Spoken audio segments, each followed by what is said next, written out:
What's up, everybody? Welcome to another Whiskey Wednesday night here on the Mash and Drum. What's going on, everybody? I'm Jason C. Welcome in. And tonight we are gonna be talking about a lot of shit, a lot of news that's happening in the whiskey world.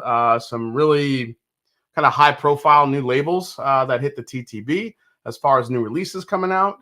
And also, we're going to be doing a pretty epic blind tasting tonight. I felt like opening up some hitters, putting them in a blind. Got a sample of a bottle I've never had before, so I figured it's a pretty coveted bottle. I saw a lot of you guys guessing in the chat of what it could be. Some of you are close, some of you are not.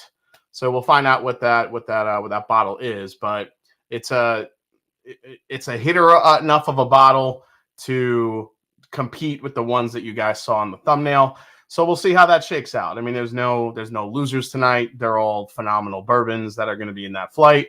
We'll just see which one happens to agree with my palate tonight the most. So I want to just say hi to a bunch of people in the chat. R. Atkins is here. Ham Turkey. Christopher Minoni. Brandon Boudoin is here. What's going on? Tim Gorgeous in the house. Darrell Stewart, what's going on, my man? William Wiley's here. Thunder Dan is hanging out. Eric Desmarais. I'm not really sure how to say that, so I probably just butchered your last name. I'm sorry, man.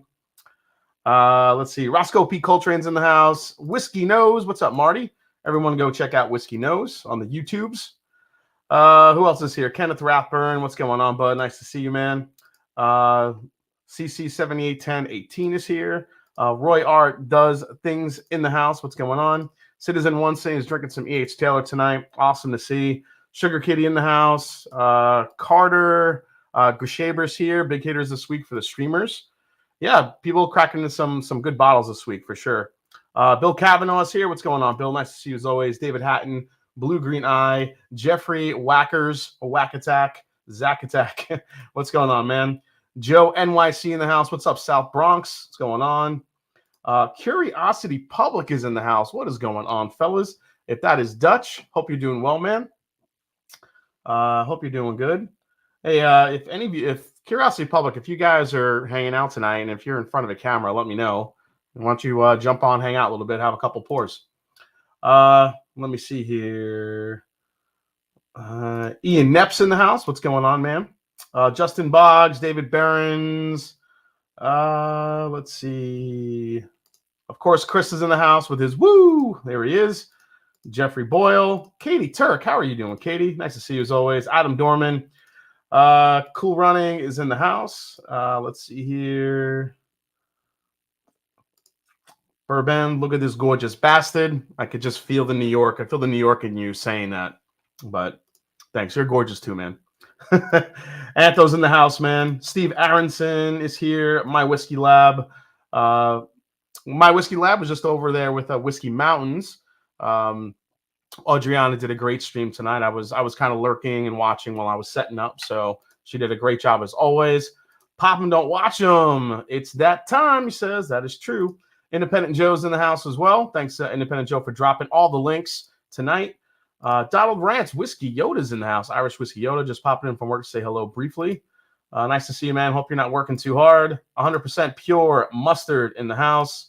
Mark Emenecker's here. Wes Wang says, avid watcher, first-time commenter. Grabbed and sipping on the new 4-gate Kelvin collab. Oh, it's good, isn't it, Wes? Thanks for coming in, and welcome to the first stream. Bourbon Kingdom in the house. Thanks you so much.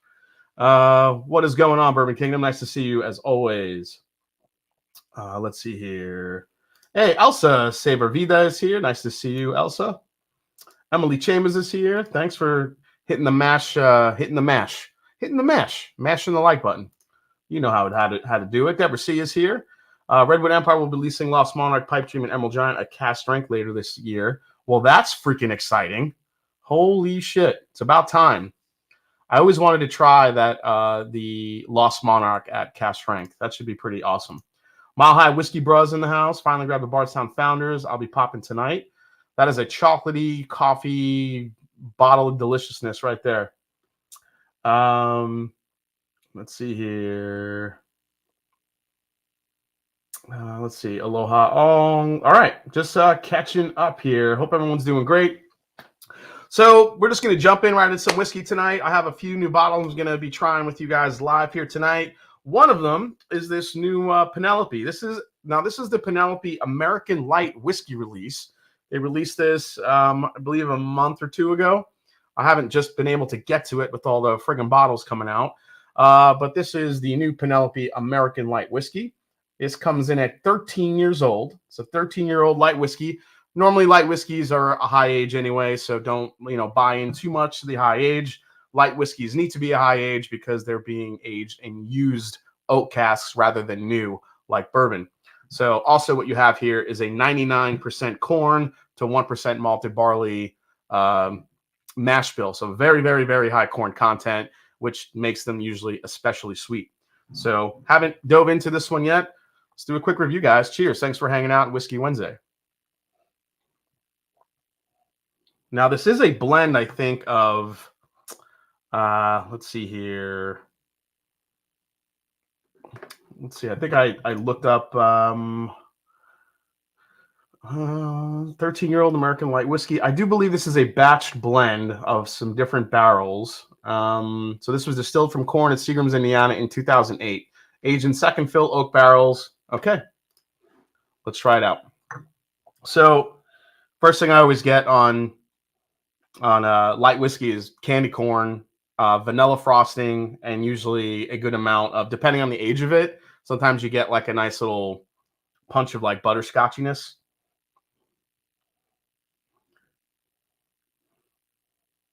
This one actually has a little bit more cinnamon than what I'm used to in a light whiskey. Let's see here. Kenneth Rathburn says, got a Penelope batch 10 bottle for review. First impressions, pretty solid. Yeah. I would put Penelope right up there with some of the best blenders out there, the newer blenders. You have you have Penelope, you have the Pursuit guys, Pursuit United doing some of those great blends. Then you can look into, what Smoke Wagon's doing. So there's a lot of just great blenders now. Blenders are no longer a dirty word. They're just making really damn good whiskey. Then you have the higher end blenders, like an Old Carter, Foregate, guys like that. Hey, what's going on? We have the world's top whiskey taster in the house. What's going on, ADHD Whiskey? Nice to see you as always. Let's see here. Whiskey Mountains is here. Audriana. Let's see, seeing if I cheers Blind Squirrel. Yeah, Cotton Candy too. That's a good call out. Cotton Candy. Yes, Barrel Craft Spirits. That's another great call out. Barrel Craft Spirits doing some great blends. However, Barrel Craft Spirits tends to use a little bit more George Dickel in their whiskey, which some people don't like too much. But some blends have a little bit more of that George Dickel influence than others. Just depends on the blend. That's why those are more like a try before you buy for me. I don't know about you guys, but Barrel Craft Spirits tends to be a try before you buy. All right, let's try it.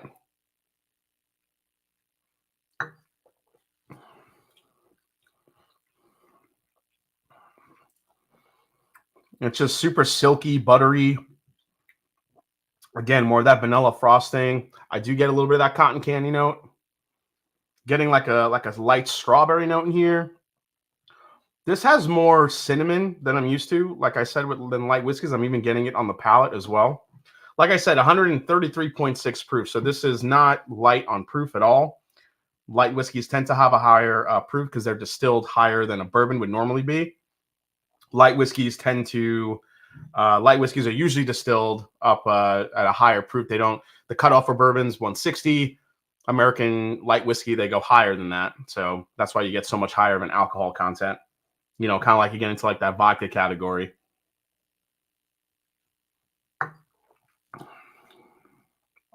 Man, that's delicious.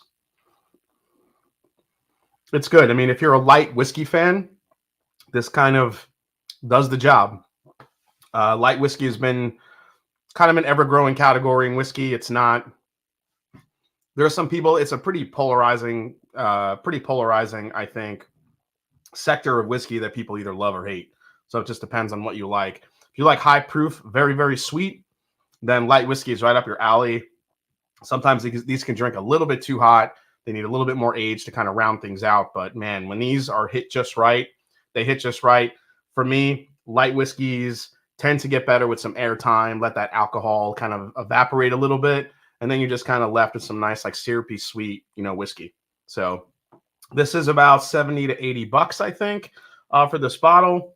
13-year American light whiskey. That's pretty much in line with what we're seeing in the market. So pretty good price point for Penelope. Their price points across the board are pretty solid. So I'm just going to continue to sip on that one. What do we got going on here? We got some more people coming in. I know that I think it's Bourbon Night went live tonight, so it's probably a bunch of people double streaming. Hey, what's up, Whiskey Wars? What's up, brother? Good calling that Ball and Bond Showdown. Yeah, that was a fun episode to do. I've never put the TW Samuels, the JTS Brown, and the JW Dant kind of next to each other just to try. I've always tried them kind of singularly and never really did them all head to head. So AW says, I stopped buying any new barrel bourbons or blends, too much Dickel lately. Could see that. Let's see. Hey, Super Dram in the house. What's going on? Drinking with you with an OGD 114.89 the chaser. Oh, damn, dude. Those old OGDs are no joke. Jeffrey Wack, personal favorite light whiskey. You don't blind those often. I don't blind those often because they're such a high proof usually that, man, it's... My favorite light whiskeys are the ones that Old Carter does. The American whiskey batches, they are really, really hard to beat. And, you know, I always tell people that if you're going to spend the money on an Old Carter, kind of similar to what I talk about with the Four Gates. Like, if you're going to buy a Four Gate, generally, if you have $200 you want to spend on a bourbon, you don't want to buy every Four Gate. But if you want to buy a Four Gate and you know it's going to be a really good, something unique, and that's really delicious, get a Kelvin collaboration. With the Old Carters, you know, the Rise, the bourbon, some of the bourbon batches can be really good. Some of them can be just, you know, right middle of the road, but they're always fantastic, complex blends. But I think where the best bang for your buck for Old Carter is the American whiskeys. The American whiskeys that they blend, that Sherry and Mark blend from Old Carter, are unbelievable. Because you know what? They don't really traditionally drink like a light whiskey. There's more flavor and depth to it, and oak and age, and then it just rounds out all the sweetness. So I don't even think it's close, Jeff. So that would probably be my favorite light whiskey. All right. Yeah, this doesn't, I don't, as good as this is, I don't think it comes close to the Old Carter American whiskeys, honestly. It's less filling and tastes great. Exactly. Oh, awesome. Thanks, Bourbon Bites. I appreciate that. Chad and Sarah are good people. Let's see here. Hey, what's up, Dunny? Nice to see you. Young Pei Chang's in the house. What's going on, Young Pei Chang? Bunch of people coming in. Yeah, great show, Adrian from Whiskey Mountains. I like when you wear your lab coat. It's kind of cool. Very serious when it comes on and you see it. J. Manley single barrel best light whiskey I've had. Oh yeah, the J. Manley's. Yeah, but again, you know, we're just looking at some just more sourced MGP stuff. Let's see. How does double streaming differ from crossing swords? This is the double streaming. Everyone keeps their pants on. At least I think so. Let's see here. Because Old Carter uses bourbon when they blend light whiskey. Yeah, there's a little bit of, I believe there's some bourbon in those blends as well, but it's mostly light whiskey, which is why they can't call it bourbon. Drinking Sagamore 8-year, very, very cool. Joseph Brazzer's in the house. What's going on? Scott Pigsley says it's Bourbon Night made me late. Well, I'm glad they made you late. Hope they're doing. I haven't seen them live in a while, so hope Chad and Sarah are doing good. Chad and Sarah, if you're watching, come on over. It's Bourbon Night stole the beginning of your show. Oh, it's okay. It happens. There's so many channels nowadays, and you know there's going to be some overlapping. So don't cross the streams. All right. What am I drinking next here?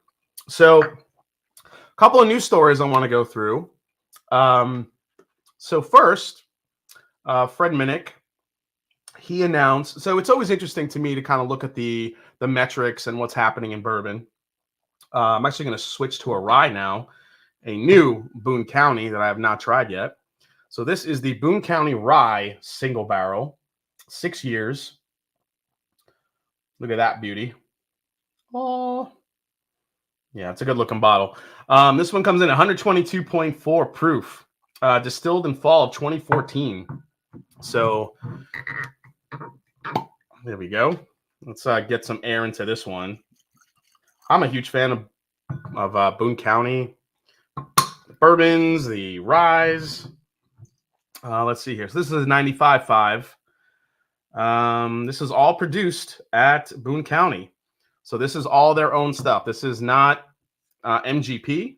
This is all their own stuff. They're using that 95.5 rye mash bill. This is non-chill filtered as well, so you get all that syrupy goodness.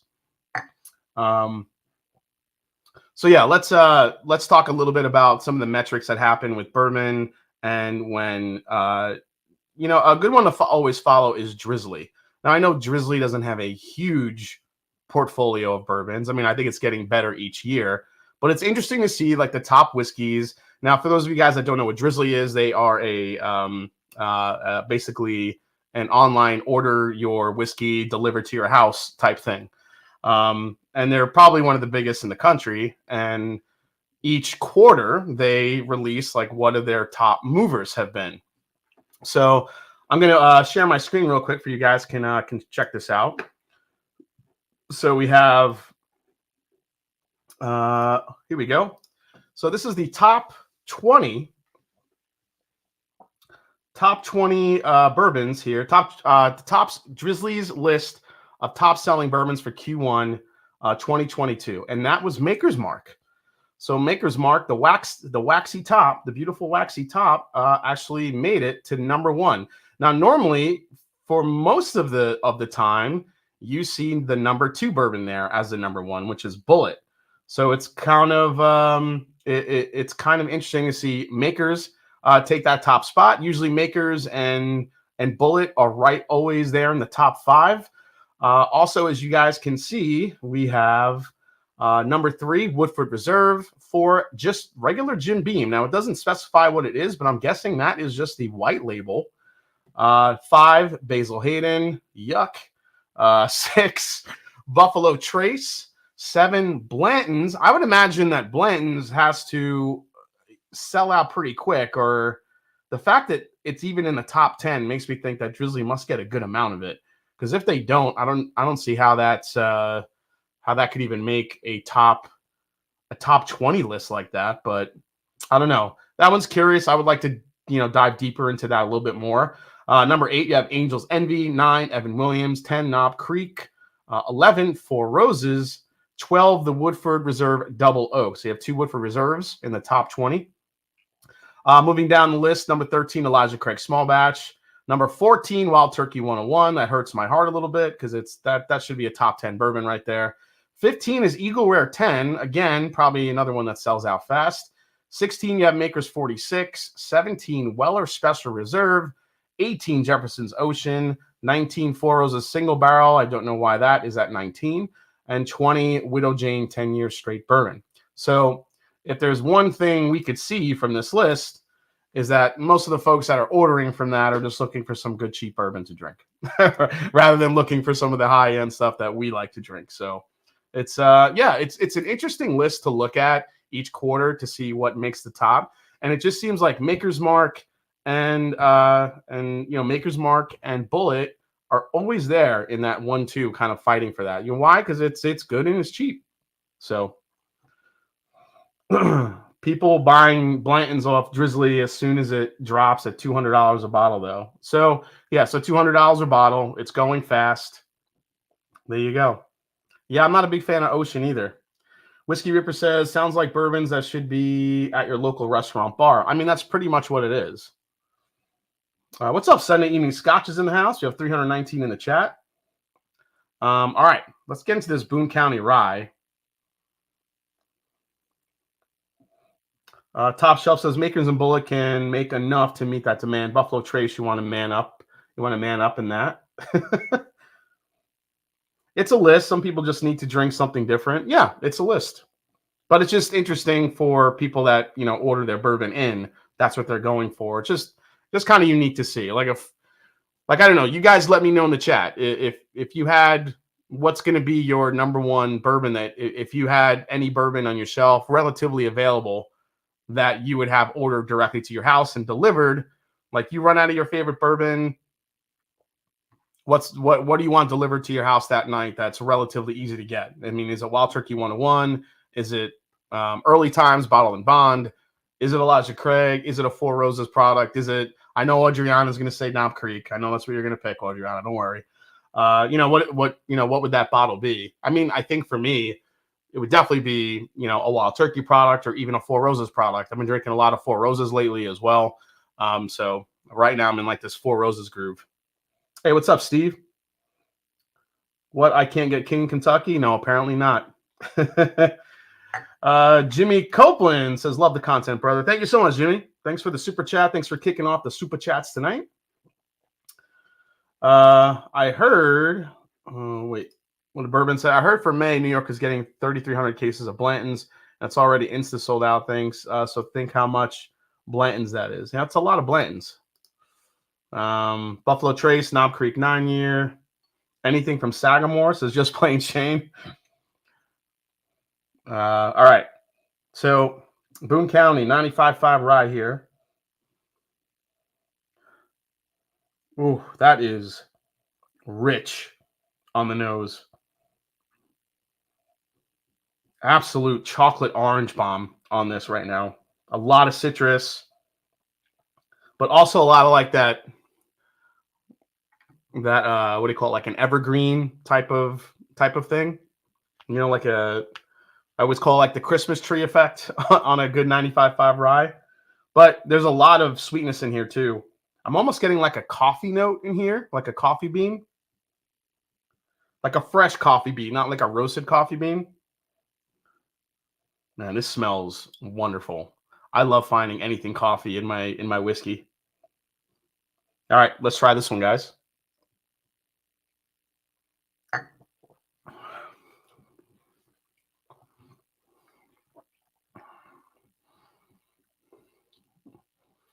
Same on the palate. Coffee, orange. It's weird. It's like someone fused like an herbal tea with a coffee. Usually you drink one or the other, but it's kind of like coming together for me here. That's good.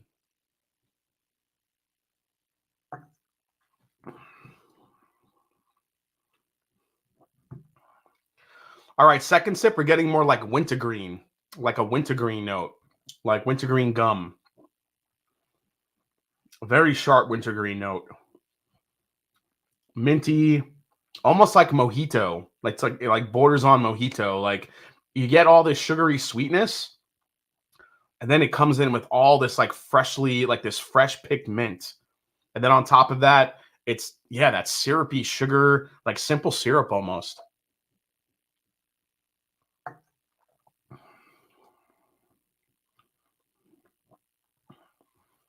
Yeah, the more you sip it, man, that coffee note I was getting is starting to go away now. Now it's just it just tastes like I'm drinking a mojito. More pepperminty, minty, almost effervescent, like you put a little soda in there. It's good. I mean, this should open up nicely. I'll be doing a full review on that one. That's good though. 6-year rye, single barrel. Cast strength, non-chill filtered. You definitely get the non-chill filtered, feeling of this. It's very thick and syrupy.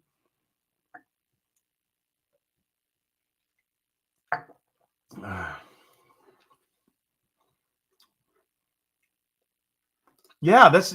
would say it's like that, Kenneth. It's like a peppermint mocha latte. It's a good color on this too. I'm gonna pour a little bit more of this. I actually hooked up I'm gonna call it the Dram Cam, so you guys can get a closer look here at the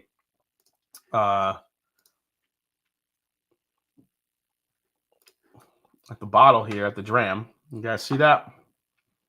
See how nice and dark that is?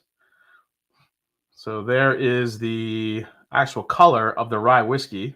Pretty cool, right? I mean, it's pretty dark. I wanted to hook up this extra camera just to show you guys a different angle and then also have it for when we do the blind tasting, which will be interesting. So it's got a nice dark color to it. All right, let's I like the Dram Cam. Eric said, I saw an email earlier today from Binny's that stated Evan Williams single barrel will be a Kentucky only release from now on and that they won't be receiving shipments anymore. Have you heard anything on this? I've heard there's going to be some product shifting with Evan Williams. However, I did not hear that from a single barrel perspective. That's interesting. I'll have to look into that more, Eric. So thank you so much. M&J Boone County pick that. That'd be pretty cool, man. We'll love to do that. Hey, what's up, Sandeep? Nice to see you. Toothpaste rye. Yeah, it is a little toothpastey. I'm gonna take another sip. We also now need the trip and fall cam for the EXTCB people. Exactly. Oh, he's hiding an Evan Williams 12 year. Yeah, I have an Evan Williams 12. That's the other thing. The dram cam, you look up and you can see different bottles here. Yeah, there it is. It's my Evan Williams 12 year. This is a very, very delicious bourbon. Speaking of Evan Williams, a 101 proofer. This is delicious stuff, guys. I love that bottle. EJ, so a bottle of 3 Sagamigos arrived yesterday. My wife ordered one for herself for her birthday. Happy birthday to her. Happy birthday to your wife, EJ, if she's watching with you. Cheers. And I hope you enjoy the 3 Sagamigos, which we sold out. So those Mash and Journey picks are gone now. So the younger stuff that Boone County is putting out now, the 6-year stuff is no longer from MGP. I do think that whenever they release any of the 12 or 13-year stuff, if they are even doing that anymore, those would probably still be MGP. But as far as their 6-year, 7-year stuff that's hitting the market, that's all Boone County. So, and it's good, and it's real good. I can't confirm that with EW Single Barrel, but that is what everyone is talking about here locally in the Kentucky market. I mean, that'd be kind of a shame because Evan Williams Single Barrel is just a really affordable, solid, sweet bourbon. I mean, it's not going to blow you away, but it's a really good single barrel bourbon for the money, honestly. I mean, what is it, like 20-something bucks for that bottle? I mean, you could do a lot worse than Evan Williams Single Barrel, you know? So it's got good age to it. I believe it's a 7-8-year-old bourbon. You know, I mean, it's a little bit on the lower proof side, which is probably why I don't go to it as often. But it's got all like the fun details on it that Bourbon Geeks want. It's got the barreling date. It's got all the little, got all the little fun stuff on the label. So let's see here. Yeah, $27.99 exactly. I only thought the Pot Still Boone County was their stuff. I'll have to look into this. Yeah, so Jeffrey Wack, as far as the rye goes, this says produced by Boone County. There's no Lawrenceville, Indiana mention on this bottle at all. So I'm gonna, I'll probably contact them soon because I would like to look actually into a barrel pick with them.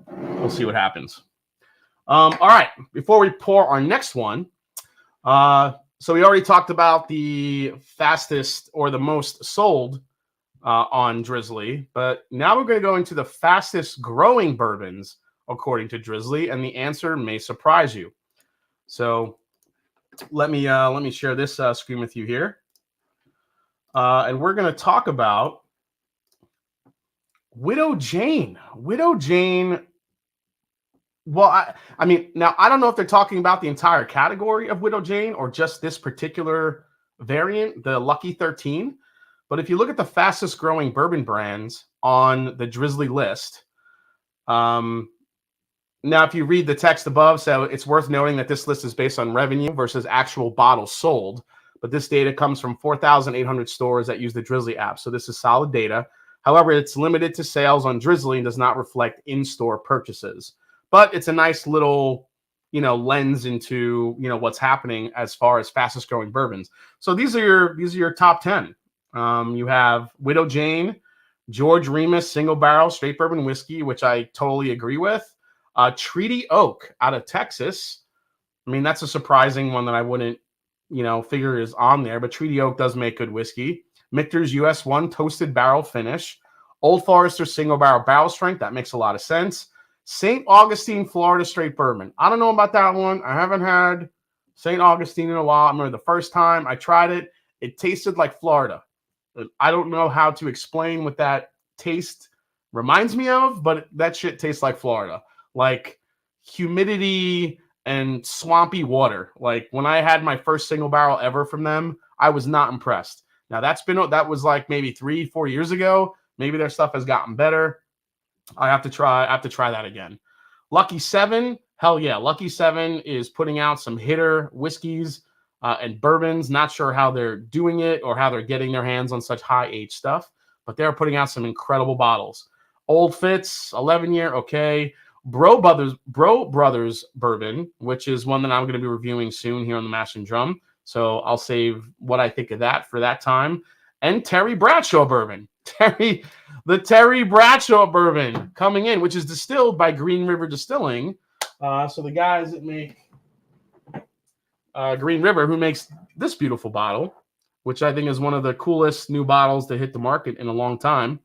It's got the horseshoe, as you guys can see there on the bottom, with the big GR kind of hidden on the bottom of the bottle. I always thought that was really cool. So these guys are distilling the Bradshaw Bourbon. And, you know, when I reviewed the Bradshaw Bourbon, I had no issue with it. I thought it was a decent, solid bourbon. You know, the only problem is the price point. It's about a $40 bourbon. And with just so many, you know, with so many bourbons at that price point to compete with that on the shelf, it's hard to pull the trigger on a 2 to 3 year old bourbon in that aspect. But listen, Terry Bradshaw has his followers. People are buying that shit up. There are people that care about celebrity whiskeys. It is what it is. Just saying. Master John, if there's anything I've learned working liquor retail, it's that most people don't care at all how it tastes, just if it burns them. Yeah, I mean, I think that's an accurate statement. They don't want to feel the burn. They want it to be smooth, and they don't want to feel anything. And I get it. I get it. Just Plain Shane did a Blue Note barrel pick. Very solid. Oh, I love Blue Note. Definitely love Blue Note. Proof and Woods Vertigo has sat on the shelf for like 3 weeks now. Yeah, the Old Forester single barrel proof are some hidden gems. Mash and Journey Club should be getting their Old Forester single barrel proof any day now. I'm really excited. We picked one back in October of last year. So, yeah, I'm excited for that one. Robert D says, shout out to Mash and Journey. Thank you so much, Robert. So for all of you Mash and Journey members, the next picks that are going to be dropping are Peerless.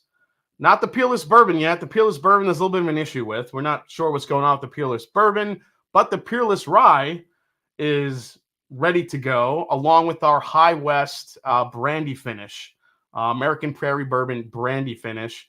So those two will be launching simultaneously, probably early next week. So keep an eye out for that. All right.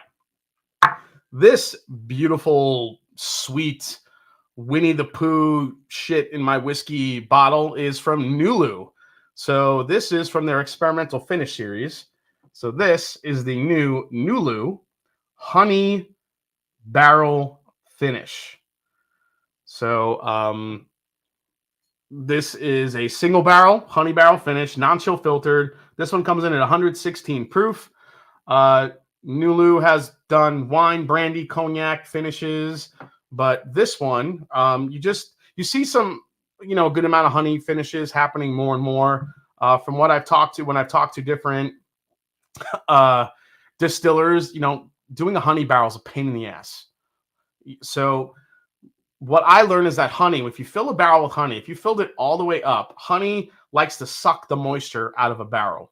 So, if you filled an entire barrel with honey, it's going to suck all the moisture out of the wood, and eventually all the staves and everything that makes up that beautiful barrel will kind of shrink. And then if you fill that barrel, it'll just leak all over the place.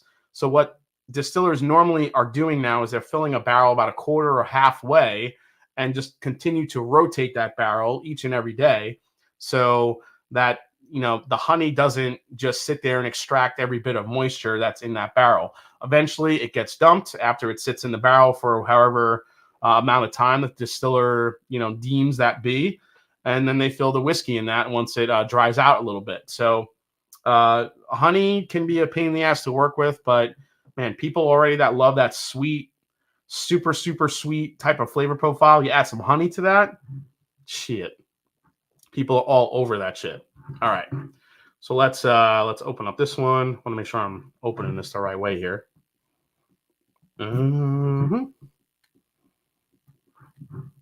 Oh, there we go. All right, let's see here. Love all the content, Jason. Always look forward to your lives every week. Thanks, Chris. Appreciate that, man. We have 388 in the chat. Thanks for hanging out tonight, guys. Oh, well, the cork smells weird. Let's see how we do here. Now, my experience with honey cask finishes is that the more these open up, the more honey they get. Now, I brought out my 3-chord whiskey drummer, which is a 15-year-old bourbon finished in honey casks as well. So I'm going to do a quick comparison here, kind of do a honey battle, I guess you call it. Now, this whiskey drummer has been open for a good amount of time. You have the honey cask finish label there in the top corner, as you guys can see. So 3-chord whiskey drummer. But this is a 15-year-old whiskey, which is probably a lot more aged than the Nulu. The Nulu here, this is 116 proof. It was finished for 6 months. It comes in at 58% ABV. This is non-age stated. Let's see here. So yeah, it is MGP of Indiana. So you figure if you're going along with most of Nulu stuff, probably between 6 to 8 years old on this whiskey, maybe even 5. So it just depends. So let me go back and catch up with the chat guys here. Honey Barrel Black. Why not just buy a Jim Beam or Elijah Williams honey and save the money? Well, Jeff, those are considered liqueurs because there's actual like honey, infused into those whiskeys rather than just a finish. So underrated, discontinued honey product, Bushmills Irish honey, not like other honey whiskeys, very mild rather than sickly sweet. Man, that one is high on my list. I'm such a big Nulu fan, says Derek Matt. No, these are from Nulu does not do artificial flavors. Nulu is all legit, so it's not kind of like a good time situation. This is all legit. Jack Daniels honey ruined anything with the word honey in it for me. Whose pick is that Nulu? So this, it says Prohibition Craft Spirits. So Prohibition Craft Spirits. Now, there is a Prohibition here in Ohio that I go. It's a bar I go to. I don't think it's that same Prohibition, though. But I did get this in my mom visited in New York, and one of my stores had these. So I grabbed it when I can. I have not tried Garrison Brothers honey. I don't see how Garrison Brothers would do with a honey cask. That would be an interesting combination. Missed a great shot. I'm heading to Paducah on Friday. I'm hoping to find some good stuff to bring back to Texas. Hell yeah. Not a pick. Dude, that owns Prohibition and Powell is a good dude. Yeah. The Prohibition guys are awesome. Nulu or Prohibition Craft Spirits, probably a gift shop pick. Exactly. So it's a gift shop pick. All right. I can actually already smell the honey. And I don't know if it's coming off this one or if it's coming off the Nulu. Let's go to the Nulu first. And let's let that open up a little bit because I do want to. So we talked about fastest growing brands. I forgot to mention earlier, Widow Jane was just bought out by Heaven Hill. So it'll be interesting to see what happens with Widow Jane as we go along. I don't suspect that Heaven Hill is going to change too much. Widow Jane has a pretty big operation themselves in New York, but we'll see what happens as that goes along. They were acquired by Heaven Hill, so hopefully we'll see how that goes. Lisa Wicker, who's the master blender there, we'll see if she's able, hopefully she's still involved because I think she blends some great whiskeys. So let's see here. We did that one. Oh, how can I forget this? So you guys, everyone's a sucker for clickbait. So an article that I saw that came through from a website called Gear Patrol. Now, if you have Google or Apple like I do, and you kind of have everything set to anything that comes in whiskey related for news comes through, you see these articles all the time. But this one stuck out to me. So this is Gear Patrol's top bourbons to try or buy in 2022. So I want to go through this list with you guys, get your reaction. I love talking in the chat. So let's talk about this a little bit. So let's go to the 21 best bourbons to drink in 2022, according to Gear Patrol. So let me scroll down here. So we'll start here. Best bourbons for the money. Best bourbon for the money. We're looking at best bourbon, best overall bourbon. Knob Creek Small Batch 9-year. You know, I kind of like that choice. I mean, depending on your palate, you could definitely disagree with that. I know Adriana over at Whiskey Mountains is definitely all over that. Best cheap bourbon, you have Evan Williams Black Label. Best bourbon for cocktails, Four Roses. I'm guessing that's the beige label. And what used to be the yellow label, it's now a beige label. The best craft bourbon, New Riff Kentucky Straight Bourbon. All right, so real quick, what do you guys think of that list so far? Do you agree, disagree? What are your reactions? I actually thought that was a pretty solid list. There's probably some other bourbons I would pick for a cocktail because I like a little bit of a higher proof in my cocktails. Generally, I use either Wild Turkey 101 or even Elijah Craig in cocktails, or even Woodford Reserve. So New Riff good. Whoever did this, okay in my book. Ain't no shame in my Knob Creek game, says Whiskey Mountains. Not bad. Solid list all. Fair list. Big problem with that bourbon list. No Irish in it, says Eric McDaniel.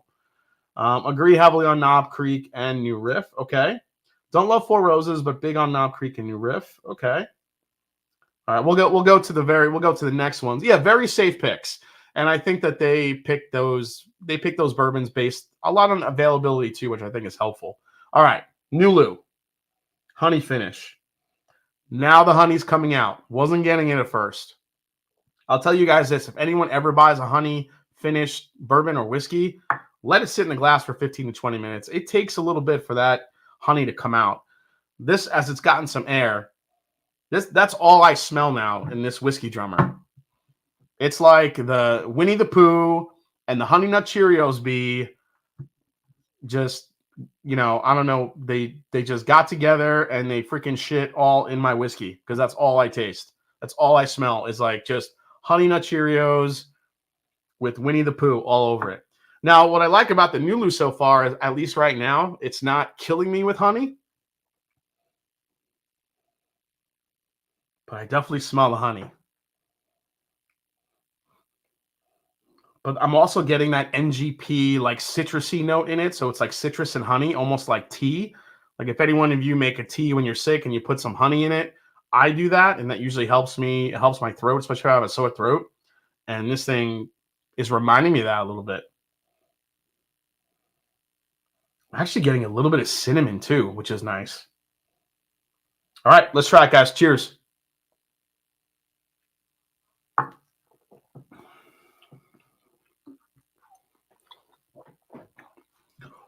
Oh, I'm digging that. The honey, the orange, the cinnamon, the spice. This is like a boozy like cup of tea, like a hot toddy with honey, a little bit of bourbon in it. That's good.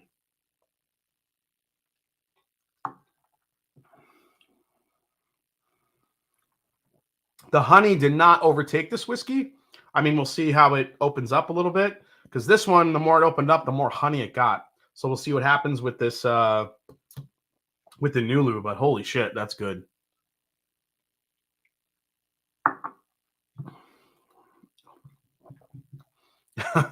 So the whiskey drummer, apparently, this is all Jim Beam. So this is 15-year Beam in this bottle, 113.9 proof. So compared to the 116 proof. So I mean, they're pretty close in proof. Maybe about 2 points off. 113.9, so basically 114 versus 116. This has way more honey characteristic, and I don't know if it's because it's the older whiskey. It doesn't really say. Does it tell you how long it was sitting in the honey? Let's see. It does not. It does not say. So this is the standard label on the back of the bottle for the regular whiskey drummer. So it doesn't actually give you any details for the honey cask finish, except you get this sticker in the corner that says honey cask finish. Just so you know, that's really the only way you know it's a honey cask finish is that little sticker. But it doesn't. I would assume that these were really wet honey barrels. They didn't really empty it that much, or Either that or they left it in a really long time, because the honey influence on this bourbon is way more intense than the Nulu.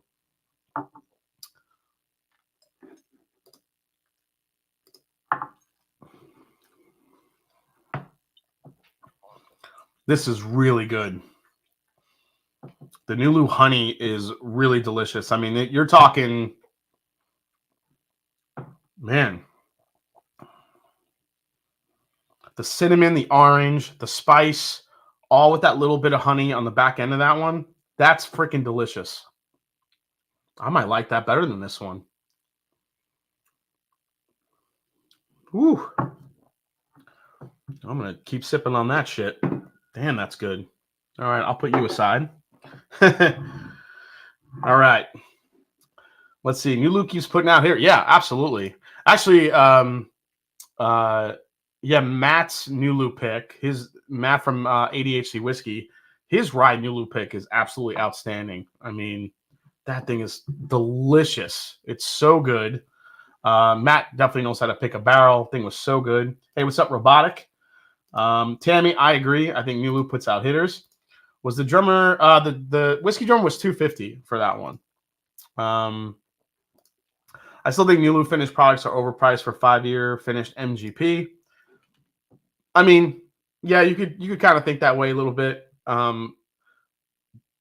This bottle was $150, so it was pricey for a 6-year honey finish. But again, you're also, and I've said this before, guys, you got to keep in mind, producers that are sourcing and they're using different casks, and things add up. It gets expensive. You don't know what price they're getting. The whiskey market, barrels are going up. Everything is going up in price. That's just the way it is. And they're going to try to recover that any way they can. Then you have the markup on top from the actual store. So it all adds up. Some guys are able to keep their costs down, but it's all relative. It's just really depending on what you want to spend. But I'll say this, I'm very impressed with Nulu and what they do, especially when it comes to their rye whiskeys. But I'm digging this honey finish. I can't wait to see how this opens up. I'm probably going to do a full review on this one because I want to see how this changes. So, yeah, do a best of. I mean, I only really have 2 of these. I've gotten to try the Belmead honey, which I thought was really good. That was a very, very delicate honey influence. Kind of reminds me of the Nulu a little bit. So, I mean, maybe I'll do a video with this honey, with these 2 honeys in one video. We'll see how it goes. But Louis Delapina says, Cleveland boy here, if I win the lottery for Michter's 20 year, do you think it's worth the price tag? I don't know. We might find out later. Little clue.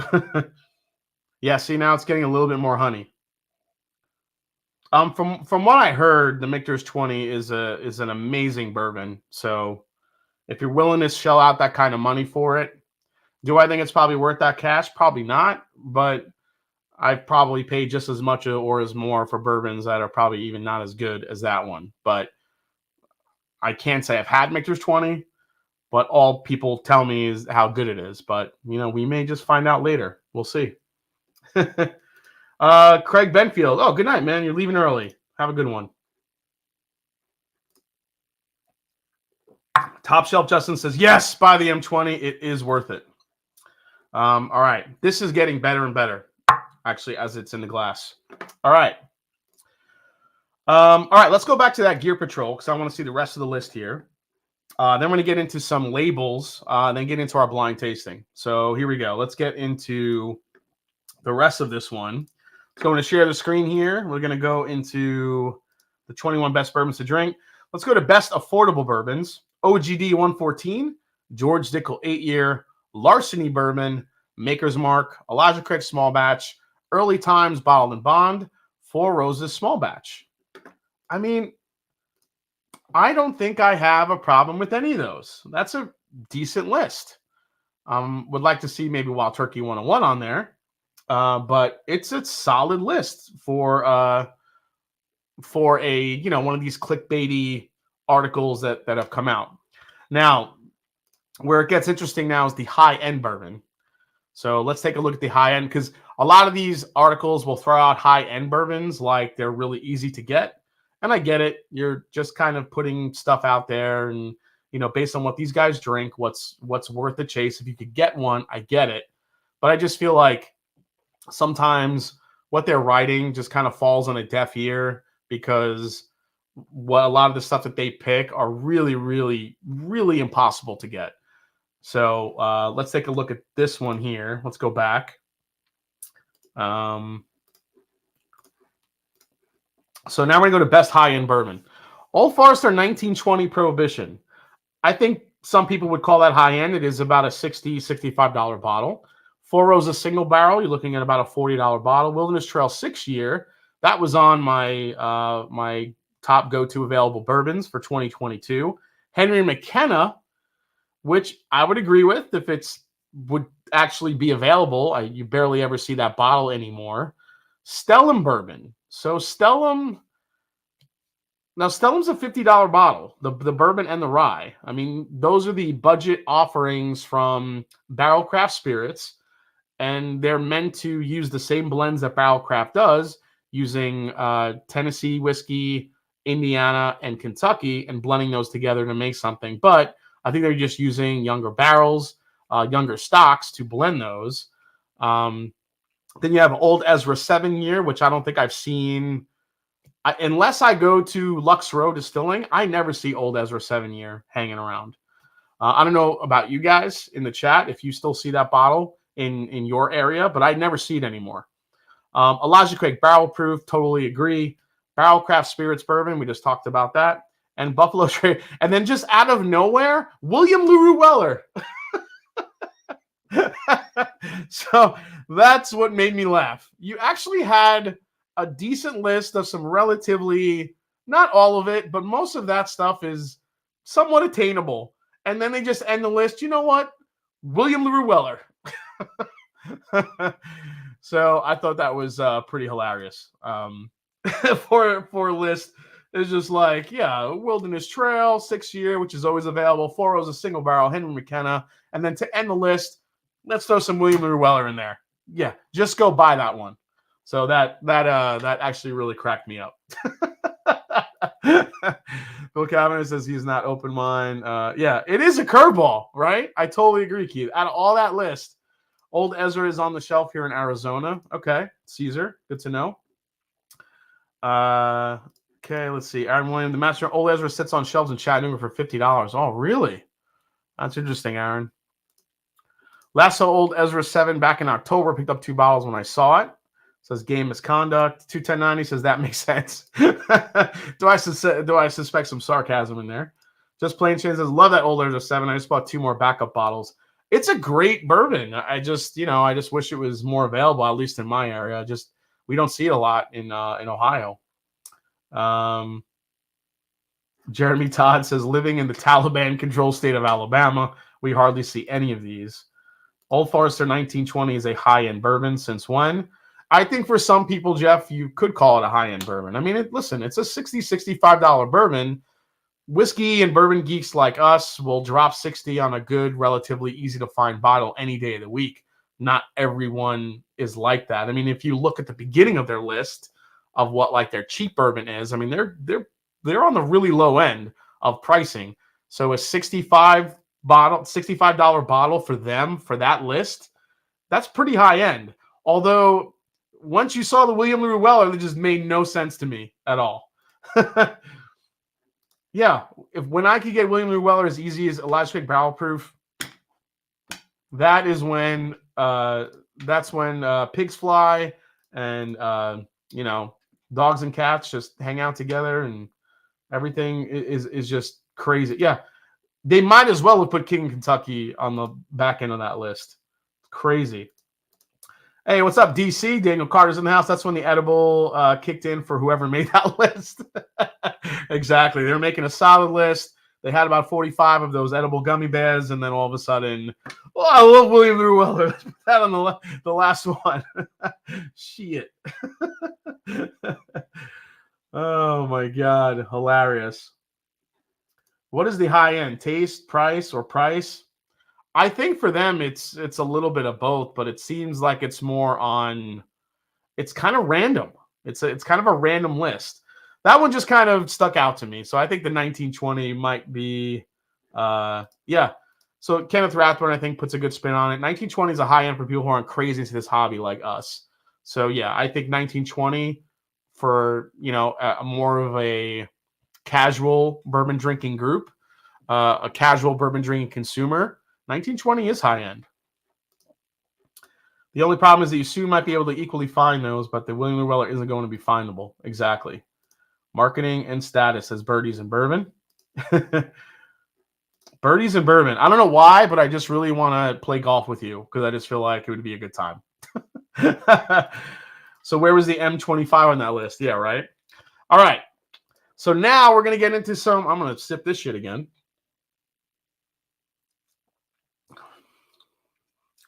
And yes, the honey is becoming more prevalent as it opens up.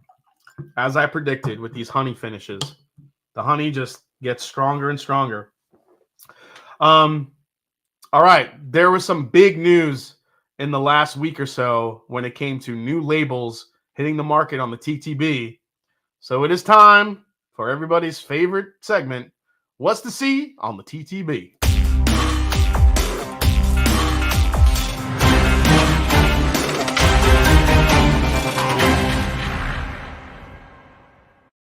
All right, everybody, get out your notebook because these are some heavy hitters that are going to be coming out this year. We're going to start with some. Well, we'll start with kind of maybe a lesser known label here, but one that I'm still excited about, and that is this one right here. This is Hulling Station. Hulling Station out of Memphis, Tennessee, bringing distilling back to Memphis. Now Hulling Station is kind of known for taking some source whiskey, blending it with their younger whiskey. This is an 8-year-old variant, 100 proof. This is a straight bourbon whiskey was specially commissioned and made in strict accordance with Old Dominic's family recipe. Now, if you look at the back of the label, look at this mash bill. 52 corn, 44% rye. That is one freaking high rye bourbon right there. 4% malted barley. This is reminiscent of those offered by Domenico Canale in 1866. When barrels of oak date spirits arrived by rail at our Hulling Station warehouse in Memphis. So let's see here. This is NGP, distilled in Lawrence, Indiana for Old Dominic. So this is an 8-year super high rye MGP product from Old Dominic. If you guys haven't tried Old Dominic yet, I definitely recommend trying their stuff. Some of their other labels that they have are using some of their distillate with the MGP distillate as their stuff ages up. I highly would expect that we're going to see all their distillate getting into the bottle, kind of like what we just saw with Boone County. So really good stuff. Another whiskey that just hit the TTB that I'm very excited about. Right here, High West, coming out with the Prisoner. So the Prisoner share, this is a blend of straight whiskeys finished in the Prisoner red blend wine barrels. 101 proof, it looks like. I'm not sure if that's an FPO, meaning for position only. Sometimes they'll just stick an alcohol percentage on the label, not really knowing what the alcohol may be. But right now it says 101 proof. 102 proof. You get to the back of the bottle. So this is a distinctive blend of aged straight rye and straight bourbon whiskey. So this is their Bourye, finished in the Prisoner red blend wine barrels to highlight sophisticated notes. Raspberry jam, toasted mahogany. That's very Ron Burgundy sounding. Creme brulee, black pepper, cherry cola, and French oak spice character. Decadent, indulgent, unforgettable. So it's a lot of marketing words on that freaking label. But now I'm guessing that's the same Prisoner that Bardstown Bourbon Company collaborates with as well. Maybe a different type of wine. That says red blend specifically. So if the Prisoner does make a red blend, I'm guessing that's what they're using. I think the Prisoner for Bardstown Bourbon Company is strictly Cabernet Sauvignon barrels. So that will be an interesting compare and contrast. But High West does a great job with finishes. So that one got a lot of excited, folks ready for that one. So let me go to the comments, see what you guys have. Yeah, I think that's pretty much, it's a Prisoner. So Yeah, great. I love the label of it too, Josh. I think High West does amazing with their labels and their bottles. So, yes, if you are here, please hit the like button. I really appreciate it, guys. Yeah, the Prisoner was very good. I mean, a lot of people love the Prisoner. Very good Cabernet finish from Bardstown Bourbon Company. Another, another company that knows how to do finishes right. Incredibly popular wine at the moment, says Bones Wine Guy. Okay. Prisoner is a red blend, same wine. Okay, so it's the same wine. So Prisoner is a blend. So thank you, JP, for that tidbit of info. And I loved your duck hunt doggy icon. That's the best. Because I remember playing that shit growing up. And when I missed the duck and the freaking dog came out, how many people wanted to shoot that fucking dog if you missed the damn duck? Shit. Jason, is $90 a good buy for Elijah Craig barrel proof? Yeah, I still think $90 is a good buy for that. A 12-year-old non-chill filtered cask strength bourbon from Heaven Hill. It's a buy. Let's see. So Prisoner finished whiskey without the Dickel. Yeah, it's High West, so no Dickel. Bardstown was too wine forward for me. Yeah, I think that in those terms, some people do think that the Prisoner overtook the bourbon a little bit. And it's hard with those wine finishes because you really don't know how wet those casks are. They're pouring that bourbon into that cask, and there's some red wine left over in there. It's going to get all that color. It's going to kind of turn it all up, and you have all that color that's added to it, and it could overtake the bourbon sometimes. So we'll see what happens with the High West. Let's see. Your first pour of the Penelope Light Whiskey had me wanting some. I poured my 14-year from King's Family. Some fantastic stuff here. It is MGP, but Justin King knows what he's doing. I'll have to try that. Thanks for the heads up, David. All right. Yep.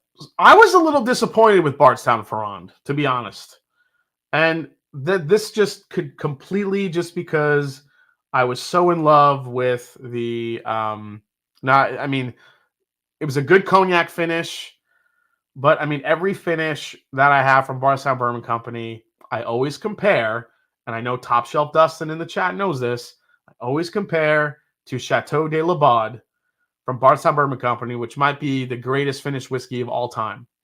No joke. I mean, I would put that up against any cigar blend, whatever it may be. You know what? I may do a video on that. I'm going to put like the greatest finished whiskeys ever and just put them in a blind tasting and see what wins out. But that Chateau de la Baude from Bardstown Bourbon Company, 12-year MGP finish in Armagnac casks. I compare every finish that Bardstown Bourbon Company does to that. I know they could be extremely different, but my God, that was so fucking good. It was so good. Yes, the Scooby-Doo. The Scooby-Doo. I have one bottle of it left. I have not opened it. I am savoring it. I'm looking at it right now. Hi, Chateau de la Scooby-Doo. I love you. I love you. I love you, Dad. Double base Chateau versus Magnus Cigar Darth Vader. Oh, dude. Kenneth, that'd be pretty epic.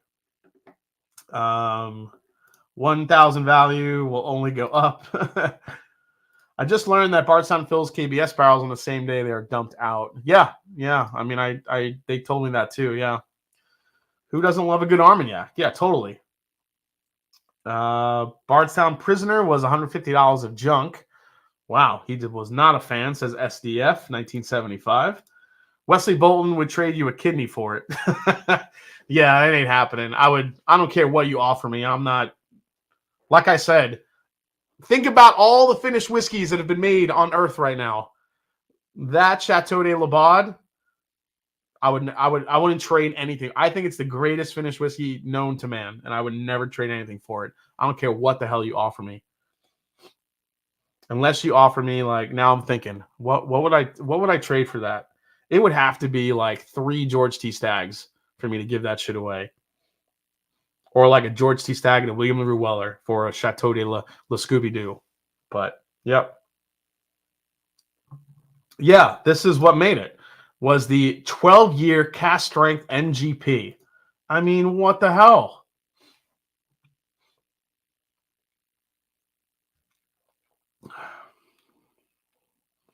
This is getting better and better, guys.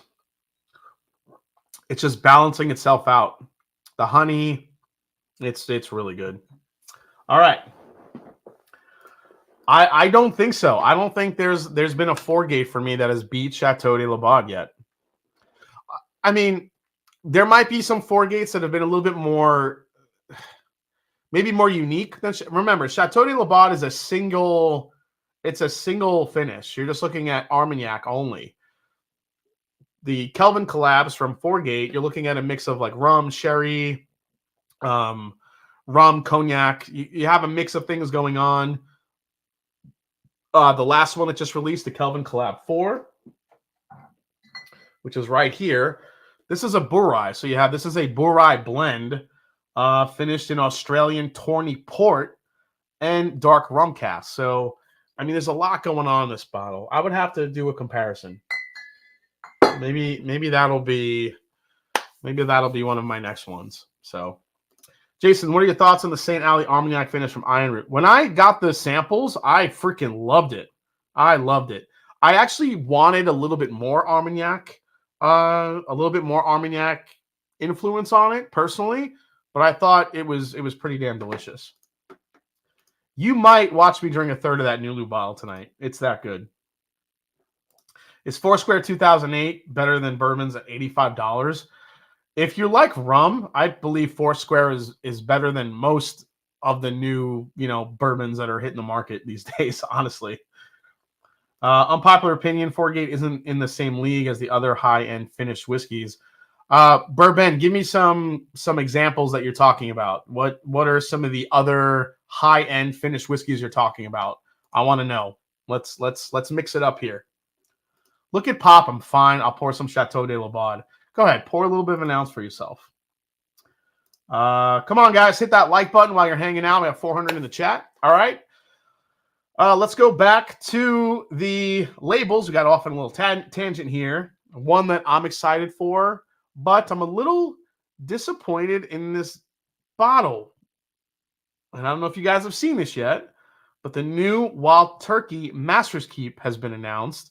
I talked about this with David Jennings. We alluded to maybe it being a Bourye this year, and it looks like we got our wish here. So Wild Turkey, the new Master's Keep for 2022 is going to be called Unforgotten, which is a little bit weird. So Wild Turkey, a blend of Kentucky straight bourbon and rye whiskeys finished in rye casks. So they blended some bourbon. They blended some of their rye whiskey. Obviously, I think higher age stuff. Don't know the stats yet. But then they kind of threw it in a rye cask to finish it all in. And it's going to be called Unforgotten.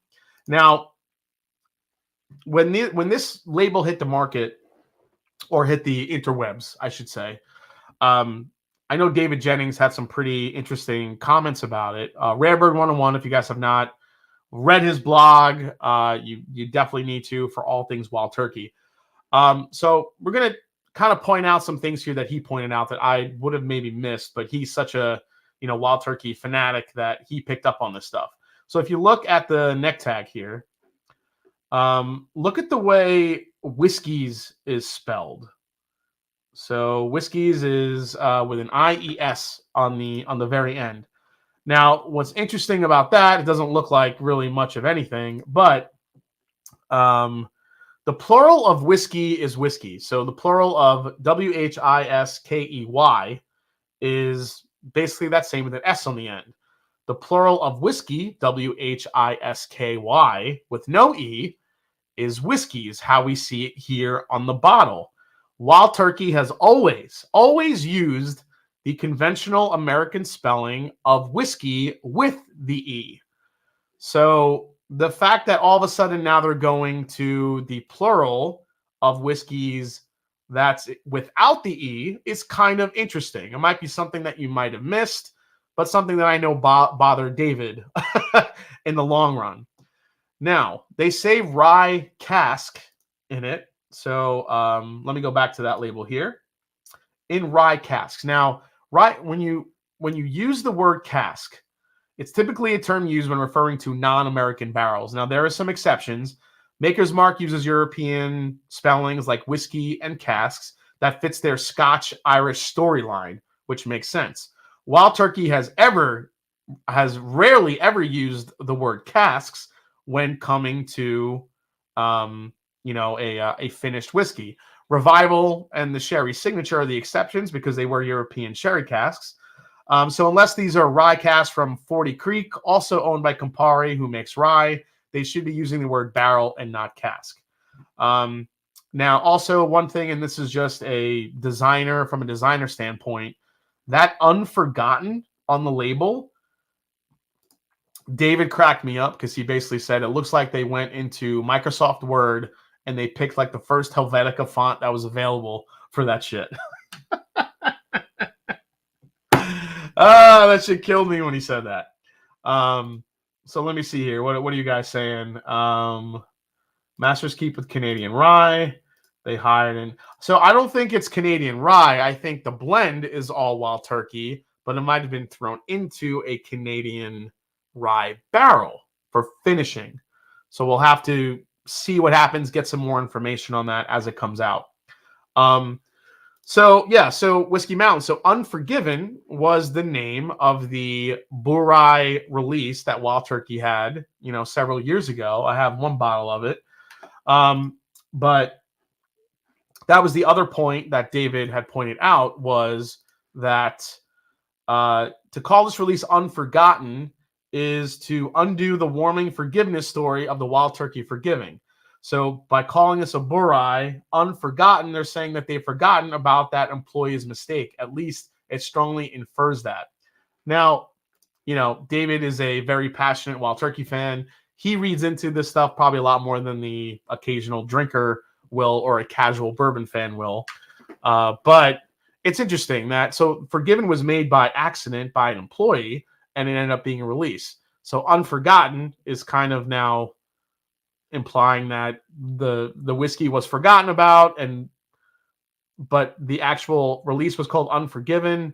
So they didn't forgive you, but we also didn't forget you. I don't know. It's weird. But either way, we are getting a Bourye with probably some high-aged rye and bourbons in there that's going to be finished in this rye whiskey cask. As we see here on the side, it looks like 105 proof. Tasting notes, looks like fruit, caramel, sweet oak, black pepper, and warm baking spices. You could pretty much say that about a lot of rye whiskeys. So we'll see what we get. Let me see what you guys are saying in the chat. Well, Unforgiven was really good. Well, depending on what batch you had, Top Shelf Dustin. Batch 1 was, I thought, far superior to batch 2. They made 2 different batches of that one. Let me go back to Bourbon. I want to see what he was mentioning as far as high end. Redwood Empire Haystack finishes would be above them, I'd say. Okay. I could see Redwood being up there. I don't know. I don't know if I would say the Redwood Empire is far superior than the 4-Gate Kelvin collabs. I think that's saying a lot. I think the dual finishes and the blends that they do with 4-Gate can give you a lot more, nuance. I think with the Haystack Needles, as good as they are, I think the finish can sometimes overtake the bourbon a little bit. But I agree. I would definitely put the Haystack Needles up there with the 4-Gates. I would do that. Let's assume it's just going to be delicious, but maybe overpriced like the Master's Keep one. Yeah, I totally think the Master's Keep one was definitely overpriced. I look, Bourye's, yep, forgotten. That would be a good one. I do like that. Forgive but not forget, so it's a clever play. That Forgotten, whatever deal was actually outstanding. Let's see here. If it's Wild Turkey, I'm in. I mean, I feel that way too. I'm gonna buy it, obviously. Holy shit, Whiskey Tornado's in the house. Can we just bring back the 17-year bottle and bond? I'm with you, Whiskey Tornado. That was the last thought. Got to go back further. Not sure what you mean there. So this is the year of the Bourye at the Mashanddrum. I think it is. I think we've already seen a few different labels making a Bourye in different blends. I think finishes are just going to get more and more intense and crazy. So we'll see what happens. Yeah, the Haystack is money for sure. I'm also a designer. Jason, Unforgotten, terrible kerning, and a poor sans serif font choice to boot compared to their past branding. Thunder Dan, you're speaking my language, buddy. Everyone else in the chat is like, what the fuck did he just say? kerning and sans serif, I'm right with you, man. And I agree. Everything you said, Thunder Dan. Unforgive, but not unforget. Sounds like a 4-gate versus Wild Turkey Masters Keep double base in our future. Yeah, I actually have one coming up this Friday. That I might do that one. So this Friday, I'm gonna put Blanton's versus that Green River and see who wins. That's gonna be the double base this Friday. That should be a good one. Jason, I need a good rye to start with. I'm a Knob Creek and Buffalo Trace fan. Any advice? I need a good rye to start with. Yeah, as far as a good rye, man, I would go with, I mean, just some solid beginner. Just, you know what? Just if you can find it, get Pikesville rye. Just find Pikesville rye. It's a little bit more expensive for a beginner rye. It's like $50, but it is damn delicious. Get Pikesville rye. Knob Creek rye, does a great job too. I think, they have a nice age statement on there. You could always do Rittenhouse rye as well. Rittenhouse is a nice solid rye. Old Forester rye, even though it's a different mash bill, you're looking at a little bit more of a higher barley content. In the Old Forester rye. Yeah, there are a lot of good ryes, out these days. Man, Sagamore Spirit rye. If you have that in your area, that's an absolutely delicious rye to start with as well. Those would be my recommendations. Yeah, the Green River is solid. Yep. Let's see. Yeah, Michter's rye too. That's a good call out, Mark. Michter's rye. Michter's US1 rye is an absolutely great rye to start out with as well. It's sweet.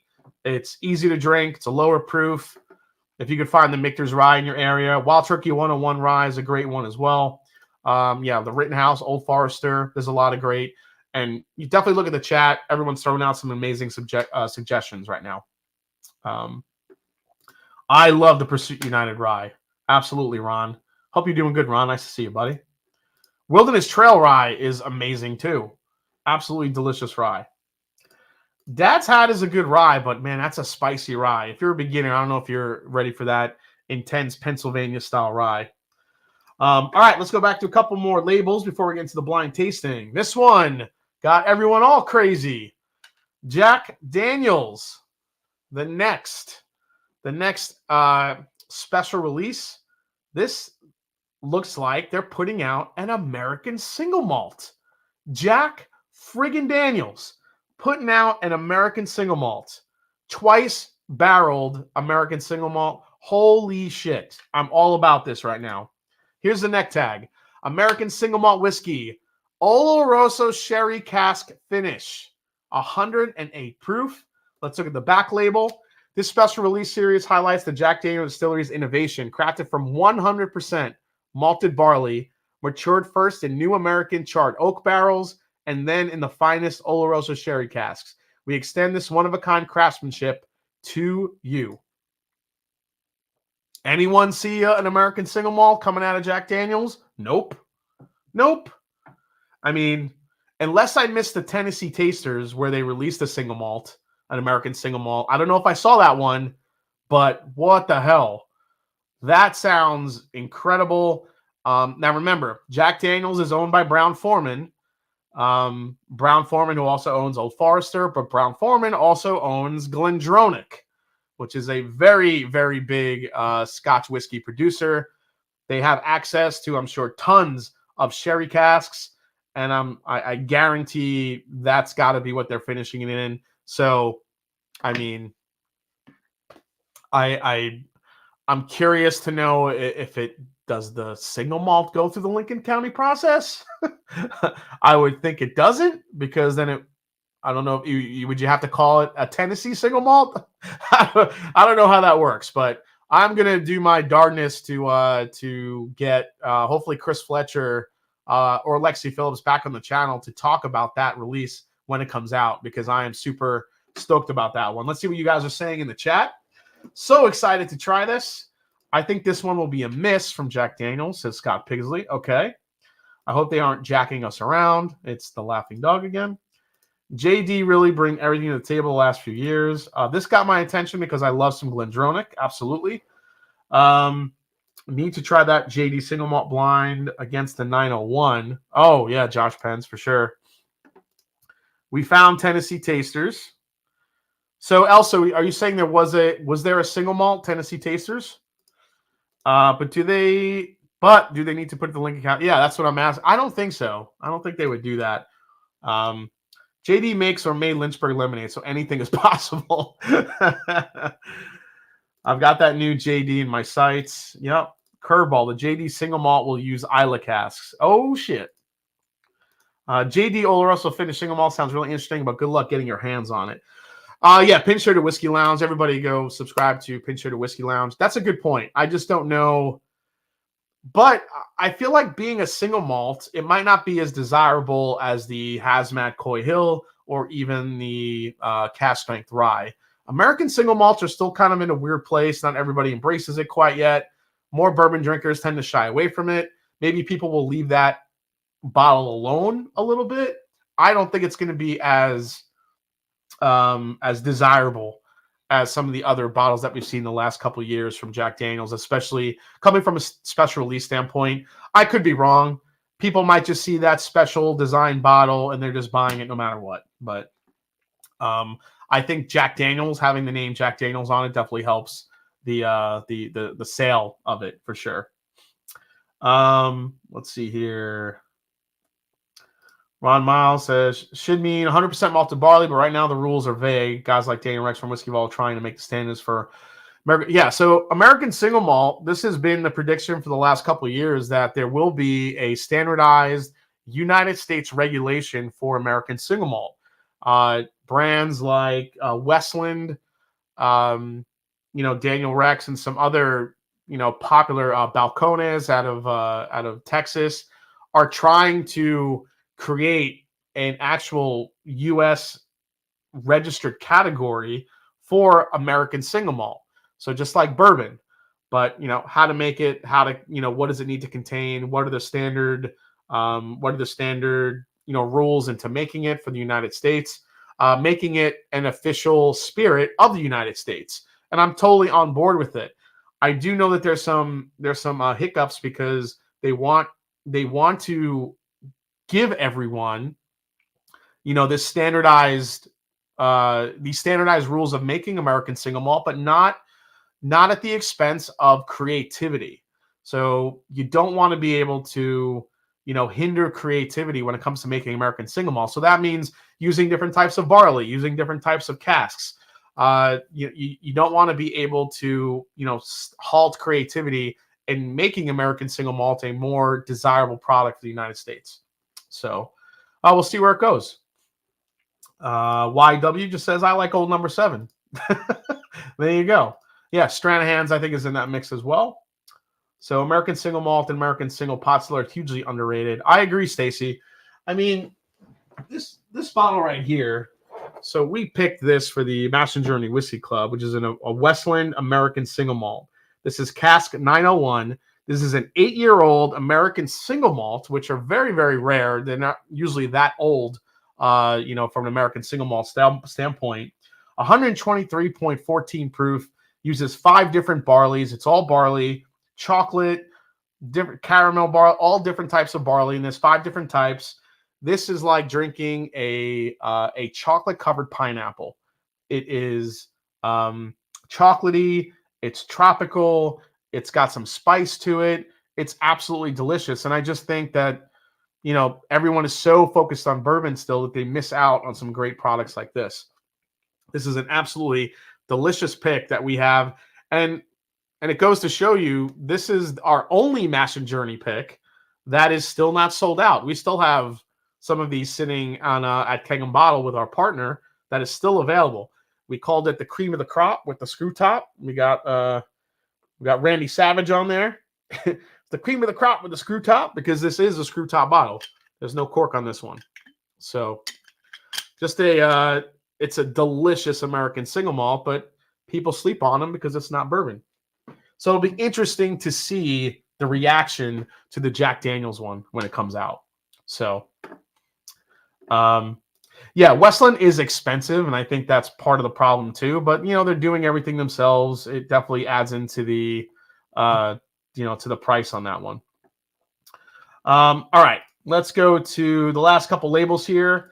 Speaking of, somebody brought up peat before. Buffalo Trace is coming out with one of their experimental collections, and they are releasing a straight bourbon made with peated malt. So the Buffalo Trace experimental collections are usually, I think, 375 milliliter bottles. You're looking at still proof 130, entry proof of 125. Independent Stave Company made this charred white oak 6-month air dried barrel. Age at bottling. This is a 9-year, 5-month-old bourbon. It is chill filtered, proof down to 90, but made with peated malt. So, I mean, I never see these experimental collections. I don't know if anybody in the chat does, but usually those pop up. But a Buffalo Trace peated malt whiskey, I would be interested in trying that one because Buffalo Trace is so inherently sweet. I would like to see what a little smoke does. Speaking of Boone County, they're coming out with a toasted cask finish, which is pretty interesting. So mark that on the calendar. It looks like it's coming in at 108.8 proof. Next up, Penelope. Speaking of Penelope, they're coming out with this Tokai cask finish. Now, I had to look up what the hell Tokai was because I'm a dork and a nerd like that. So Tokai is actually an Hungarian sweet wine. It was one of the most important wines in the world for a long time. It was coveted by royal customers, including Hungarian noblemen. You're looking at King Louis, Catherine the Great, even Austrian composer Joseph Haydn. So the sweet wines of Tokai provide the most compelling story of Hungary's role in the modern history of wine. So how they make this stuff, they use these grapes called ashu berries, which are super concentrated. Supposedly, it's the most desirable of these elixirs, and the most expensive is called Essentia. So a Tokai Essentia is literally like liquid goo wine.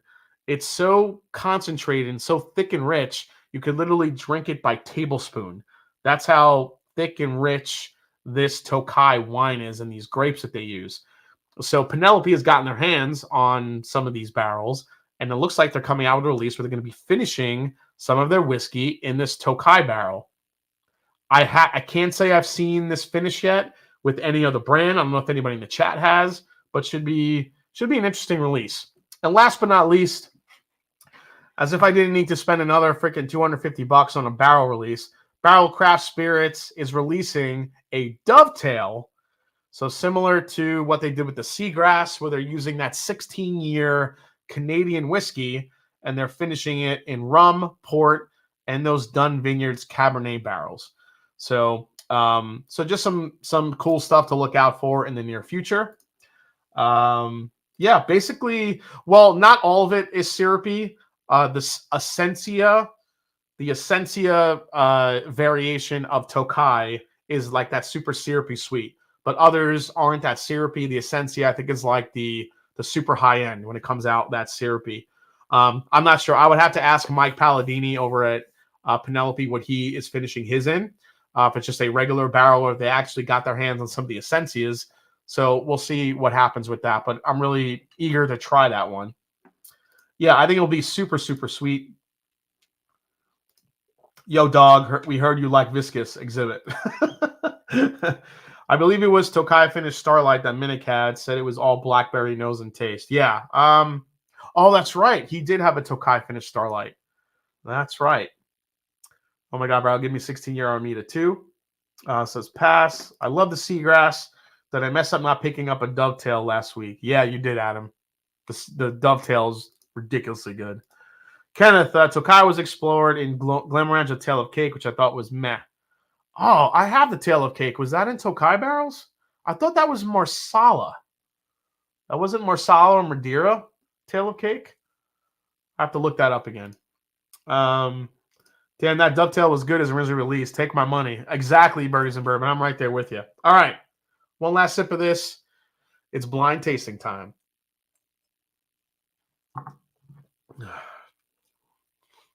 I better review this quick because I'm going to go through this bottle in like a friggin' day. It's ridiculous. All right, let's bring up the contestants. Let's bring up the contestants here. Who do we got? So we have 5 epic bourbons in this blind flight. I need a little bit of a water break here before we start. So as you guys saw in the thumbnail, we have King of Kentucky, Elijah Craig Barrel Proof. This is my favorite batch of all time, the Pirate Bottle. We're looking at 139.4 proof of Elijah Craig Oaky Barrel Proof goodness. We have Russell's Reserve, the special amazing 13-year barrel proof that actually has some, I think, 17, 18-year-old whiskey in the blend as well, not just 13. And then we also have George T. Stagg in the mix. Now, this is the George T. Stagg, I believe, from 2018, 2019, 124.9 proof. So good proof on this one. It wasn't that year. There was like 116 proof. This has some good, little bit higher proof to it. And then the mystery bottle that we put in the mix, and I'll reveal that now. Some of you guys guessed it in the chat. We alluded to it a little bit earlier.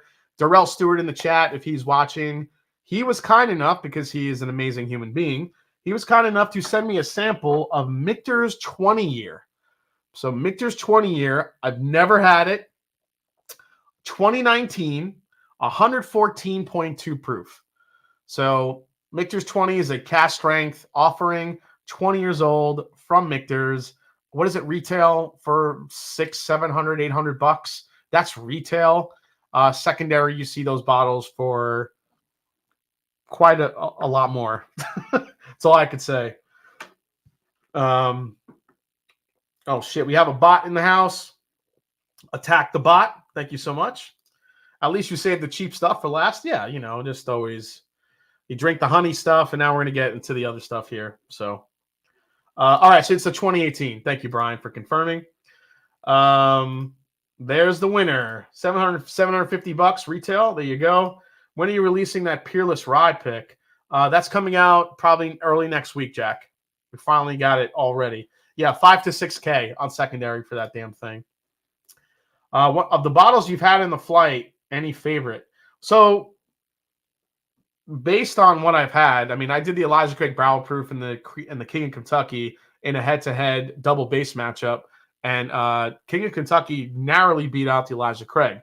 But, you know, palates change. I've never had the Michter's. It's in this lineup somewhere. I don't know where it's going to fall, so we'll see. Let me turn on the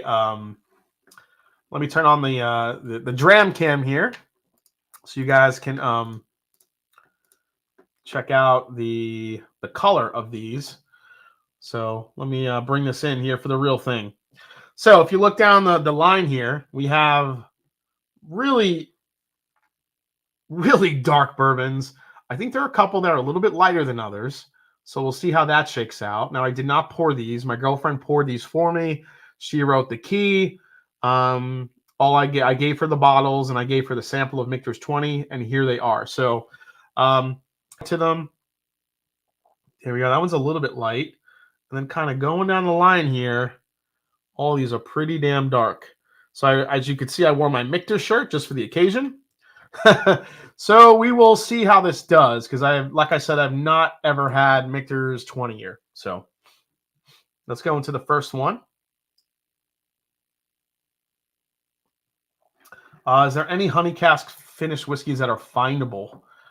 I don't know, man. I think 3 Chord, which is that brand, they have that honey finished. Nulu, I believe Starlight has done some honey finishes in the past as well. I just don't know where you are, where you live, or you know what that offering would be like. But there's a lot of different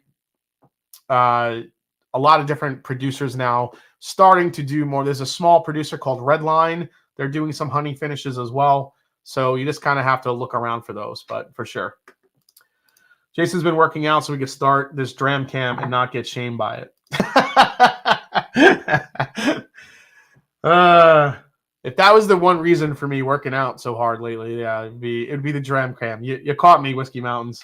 All right, let's throw on some music here because it's a little too quiet. And while I'm tasting through this, guys, let's any questions you have about new releases, about the channel, whatever it may be, just throw it in the chat. I'll try to answer whatever I can for you guys. Let me just lower that a little bit. All right. Does anyone know if Keg and Bottle ever does free shipping? They don't do free shipping, but they do shipping. It's better to just order more than one bottle, and this way you can get kind of a flat shipping fee with Keg and Bottle. All right, let's go to the nose here.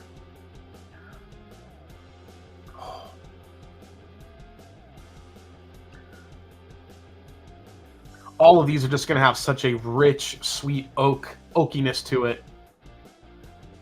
And this one is all of that. But I'm getting a ton of dark fruit on here. There's a big, huge, like dark cherry cola note on here. Jason, what are you gonna win in next week's OHLQ lottery, Jason? You mean what am I not gonna win? I don't know. I don't know. I don't even think I put in for that lottery. I will say, Adam, if any of you guys are in Ohio, OHLQ invited me out to help with their Yellowstone state pick. So Ohio is going to be putting out a Yellowstone pick. I think they picked 3 barrels, I believe. The top 3 or 4 barrels we selected.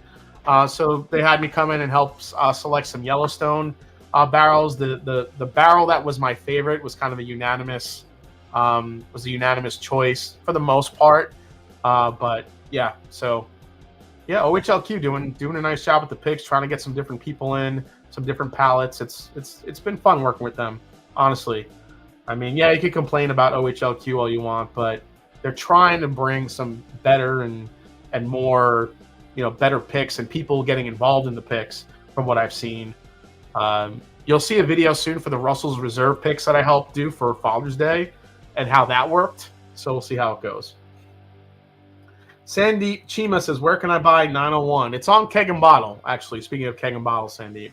If you go to Keg and Bottle and click single barrels, you'll see the cream of the crop in that list. All right, let's try the first one.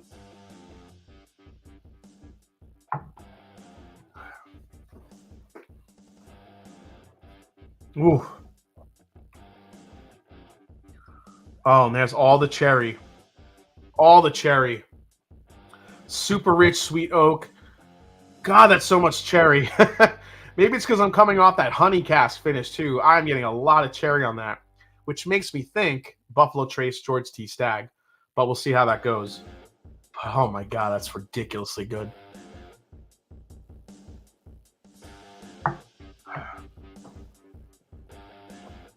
There's also a little bit of like a funky oak note to it. I don't think this is like one of the super high proofers that I have in here as either. So it could be the Stag, but my God, that's good. But man, the amount of cherry I'm getting there, and this is not like medicinal cherry. This is Luxardo cherry, like rich, syrupy Luxardo cherry syrup. That's really good. All right, let's see. Donald Rants. Okay, back to it. Has anyone seen the potential upcoming Diageo special release for 2022? Some of them look awesome. Have not seen those, Donald. We'll have to look those up. All right. Let's go to the next one. The first one already just smacked. All of these are just going to smack all day long. Let's see what we got here. This one's a little bit lighter on the nose.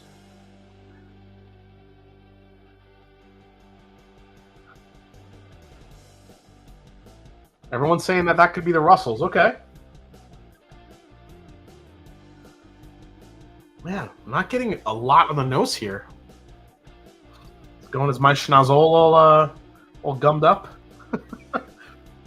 Okay, there it goes. All right, this one's giving me some cherry too, as well. Also a lot of like leather. Man, tobacco, cinnamon.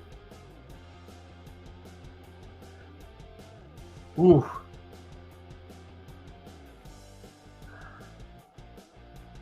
Man, vanilla extract. It is really potent, this one.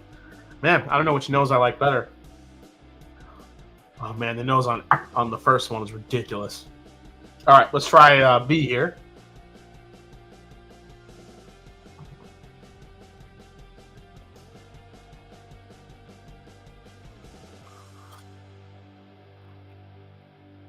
So the palate isn't as direct as A. I'm getting all the flavor on that one on the finish. The finish on this thing is going on for days. Got a lot of flavor though. Let's see here. Thoughts on Lucky 714? Just buy them, man. They're freaking delicious. We may have some good news for the Mash and Journey Club members about a Lucky 7 possible pick happening. Just saying. Could be happening. Could be. Not saying yes just yet. Let's see here. Light on the nose. David is saying M20. I mean, it could be. Remember, I haven't. If your pinky isn't up, you're doing it wrong. Hey, what's up, Mike Stahl? You're going to put the leftovers into sample bottles for me? I'll take the backwash for those unicorns, says Adam Hinson.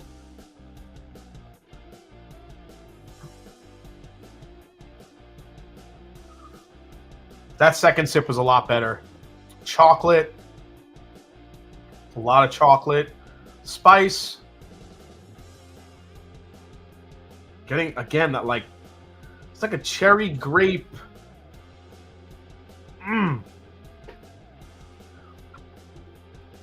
This, compared to, now, the first one has like this really huge punch of cherry, which kind of makes it stand out. While as B is just like a beautifully rich, complex, just really delicious bourbon. Try another one of that.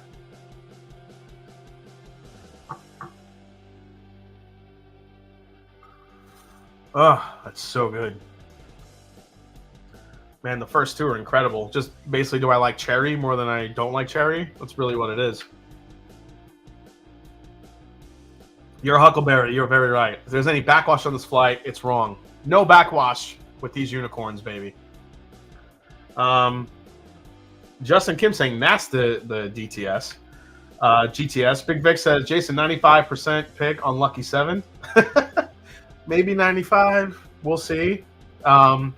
Scott, so Scott, the other half of Mash and Journey. Scott, I think, is going to have the guys from Lucky 7 on pretty soon on his channel, a couple weeks. So you might find out more, so tune in. All right, let's go to number 3 here. Oh, so first of all, number 3 is crazy dark. Look at the color on that. This looks like somebody put too much sugar in the iced tea. This has that funky oak to it, which makes me think either King of Kentucky or Elijah Craig Barrel Proof. Holy hell. A little bit of cherry in here too, but God, this is just all old, funk, rich oak. Vanilla extract. The top of the creme brulee, the burnt brown sugar. There's a little bit of smoke in here, I think, from the barrel char as well. Oh, I can't wait to drink this one.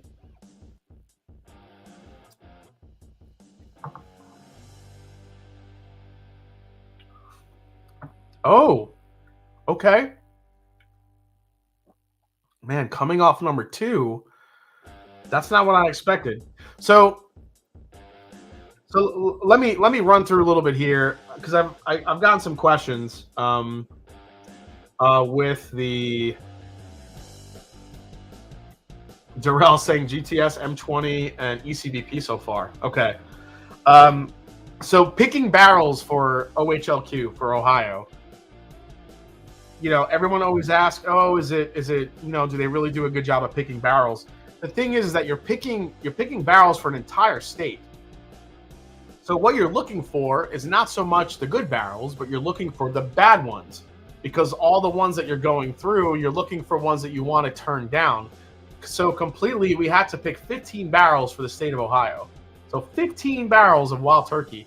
So you're walking around the warehouse and you're just thieving barrels and you're tasting them as quick as you can. I equated it to like barrel pick speed dating, because that's basically what it was. You're basically running through the warehouse trying try as many as you can. So I think we tried 19 barrels. We X'd out 4 of them, and we chose the 15 because they were just solid Russell's picks. Now, in that mix, I'm going to personally call out probably 3 or 4 barrels that I think were special. You know, barrels that I think were better than the other allotment. Other allotment of barrels that Ohio will see. So you will see a video of it, Ohio, of me kind of talking about what barrels to seek out. The only problem is I'm not really sure exactly where they're going. I think most of the good barrels stay in Cincinnati and Columbus. And then because Cleveland, I don't think buys as much as Cincy and Columbus does, Cleveland doesn't get as many as the central and southern Ohio do. So I think that's how they work it. All right, let me try number 3 here again.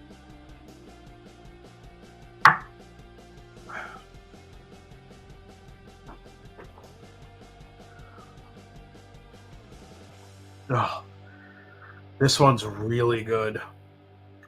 I don't think that's the ECBP. I think that might be the King of Kentucky, I'm guessing. That is so good. It's so rich and syrupy and thick and oaky and just complex. And my God, the mouthfeel on that is incredible. The oak, it's not as funky on the palate as I was getting on the nose. It's just rich, sweet oak. All right, let's go to the 4th one here. Now, this could be the ECBP. We'll see. Oh, baby. Oh, my God. This is Werther's Original Candy in the glass right here. Butterscotch, toffee. This is giving me the funky oak, too. Holy hell. Donald Rance, is there a Michter's product that I should look at? They go for around $100 here, and I'm always wondering if there's one I should take a punt on.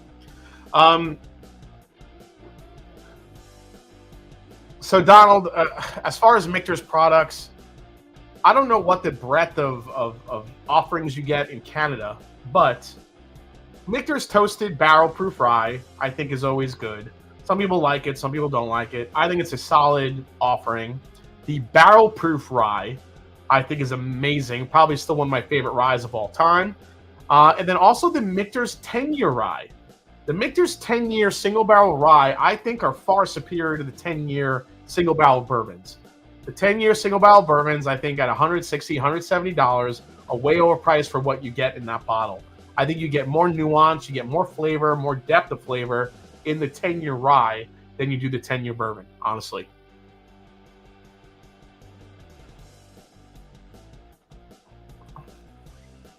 Oh, hell yeah.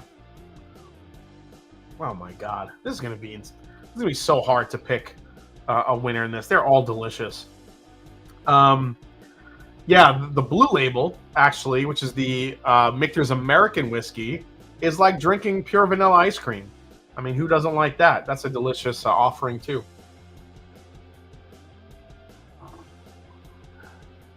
Yeah, Top Shelf Dustin, M10 bourbon is a hard pass. The rye is a buy. I totally agree, Dustin. I'm right there with you. Yeah, and this definitely is bringing the heat. It's bringing the spice. It's bringing the flavor. It's bringing that butter pecan, baby.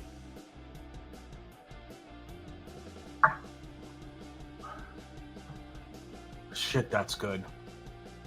I think these two are kind of the leaders right now. Number 1 here is a that's a close. That's right up there with it, but I think just it's so cherry forward. It might be lagging a little bit behind, but I don't know what's in this last glass here. So let me get some water here. You better pick the King of Kentucky, Jason, or you're losing your bourbon lover card. But Dustin, you had that ECBP at my place. You know how good that is. On any day of the week, that old Elijah Craig Barrel Proof, I think, could take out King of Kentucky. Just based on that old oak, the flavor, the color of it. I don't care what anyone says. You're only looking at a 2-year younger whiskey than Elijah Craig Barrel Proof with that old oakiness to it. So, I mean, you had it at my house. You were blown away by it, so.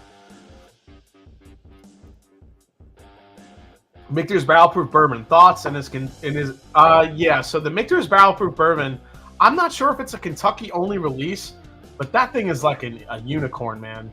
They don't release those very often. I have a bottle. It's really good. I do love it, but yeah, it's one of those where they drop those very, very intermittently. It's very hard to find. You don't usually see them in stores at all. It's usually a distillery drop. So yeah, you got to be really lucky to find one of those. Time for the stag, says JP. ADHD Whiskey says those old ECBPs are bangers, hardcore bangers. Yeah, Matt just did a video. I think you dropped it today or yesterday, Matt, on the old ECBPs, the pirate bottles. And I agree. I think even though the ones today are very, very good, man, it's missing like that old funky oak that I love in a good ECBP. All right, let's go to this one here.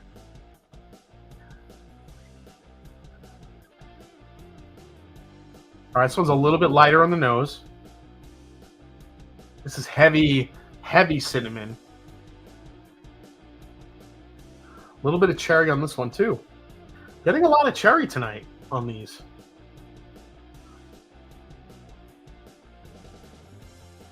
Yeah, I hope they really do a Michter's American Whiskey at cask strength. That'd be freaking sick. It really would be.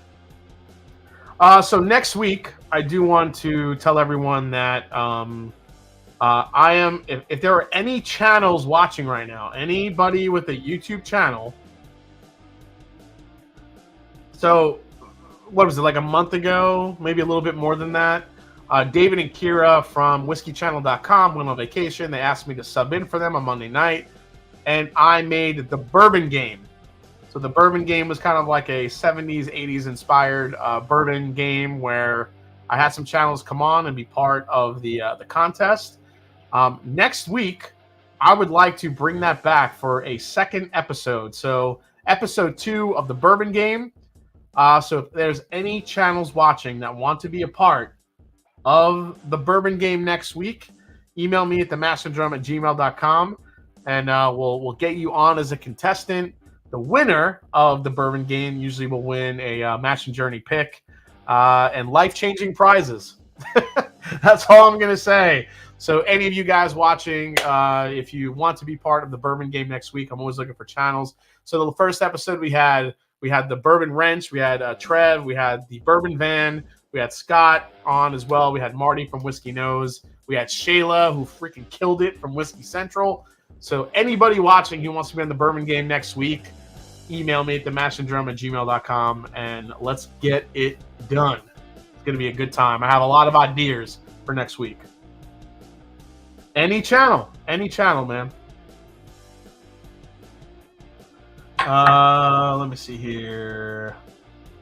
The Master Drum, the 1 week a year I cannot do it. Oh, that sucks, man. Let's see here. Michter's is doing a bottle of your own barrel strength bourbon at the distillery. Oh, they're doing bourbon. Usually it's the rye. That's pretty cool. Birdies and Bourbon says, bring it. Get your flashcards ready. Whiskey Mountains, if you want to be in it, just shoot me a message or email me.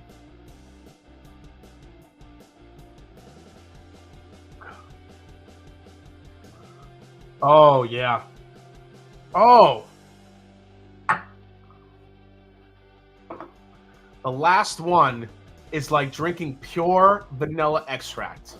Like going into your grandma's spice cabinet, getting the vanilla extract, and just while she's mixing the shit and you're kind of in the corner hiding, you just open that bottle and you just take the vanilla extract. That's what this tastes like.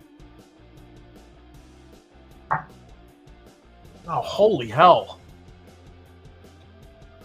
That is vanilla extract all day long. Wow. Woo! That's crazy. All right, I'm gonna take a quick sip of all of these. I'm gonna try to rank these, and then we'll put them in a specific order and see what was my favorite tonight. There are no losers tonight because all of these are ridiculously good, as you guys may or may not know.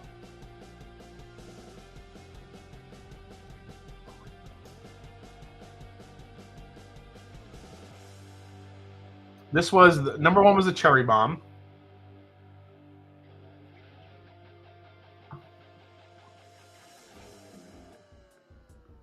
Number two was just a really delicious, just solid bourbon. The finish on number two is amazing. I might like the finish on number two over number one. Yeah, I think number two has the better finish. I might put number two a little bit ahead of number one right now. But man, that Luxardo cherry note on number one is ridiculous. All right, let's go to number three.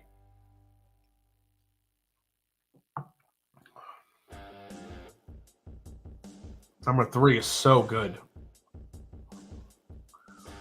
I'm almost getting like a roasted chestnut note in number three, which is I know is a really weird note to call out, but it's definitely giving me that. Yeah, cherry bomb on number one for me, guys. All right, let's go to number four.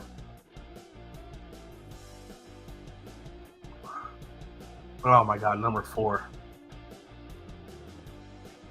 3 and 4 are kind of like vying for 1 and 2 right now for me. And then the last one, which is the vanilla extract bomb here.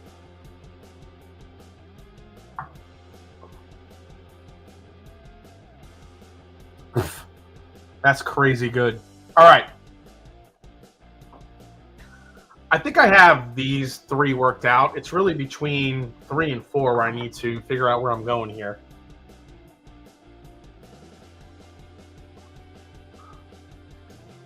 Three is so rich on the palate. It's hard to... And I feel like it's a much more layered bourbon. There's so many flavors I'm getting in 3. Between the caramel, the butter pecan, the toffee, the cinnamon, the spice, the oak, that sweet, little bit of a funky oak note to it. And then you have 4...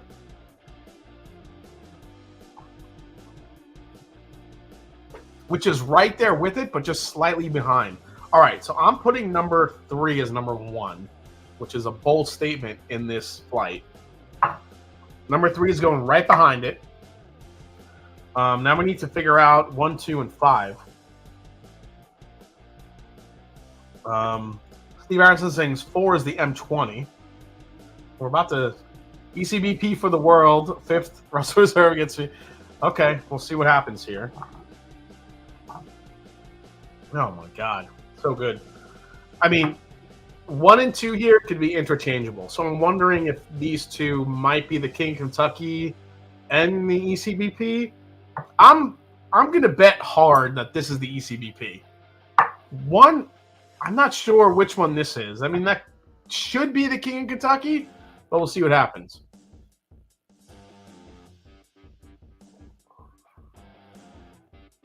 That's really good too.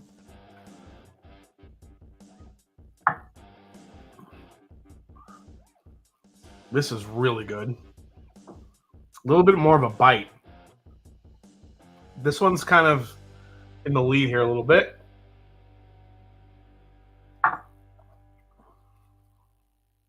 Yeah, I'm going that 3rd. All these first 3 not only have the punch of palate, but long, lingering finishes. You guys know I love the finish on a bourbon. Now it's really just down to these 2, what I like best here.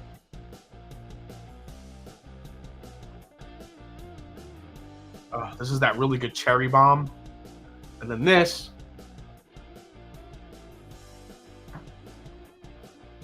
is good, but it's just really all vanilla. So that's my lineup. All right. These are all delicious, but we'll see what happens here. All right, here we go. She said that she put the list right here. Okay. See what we got.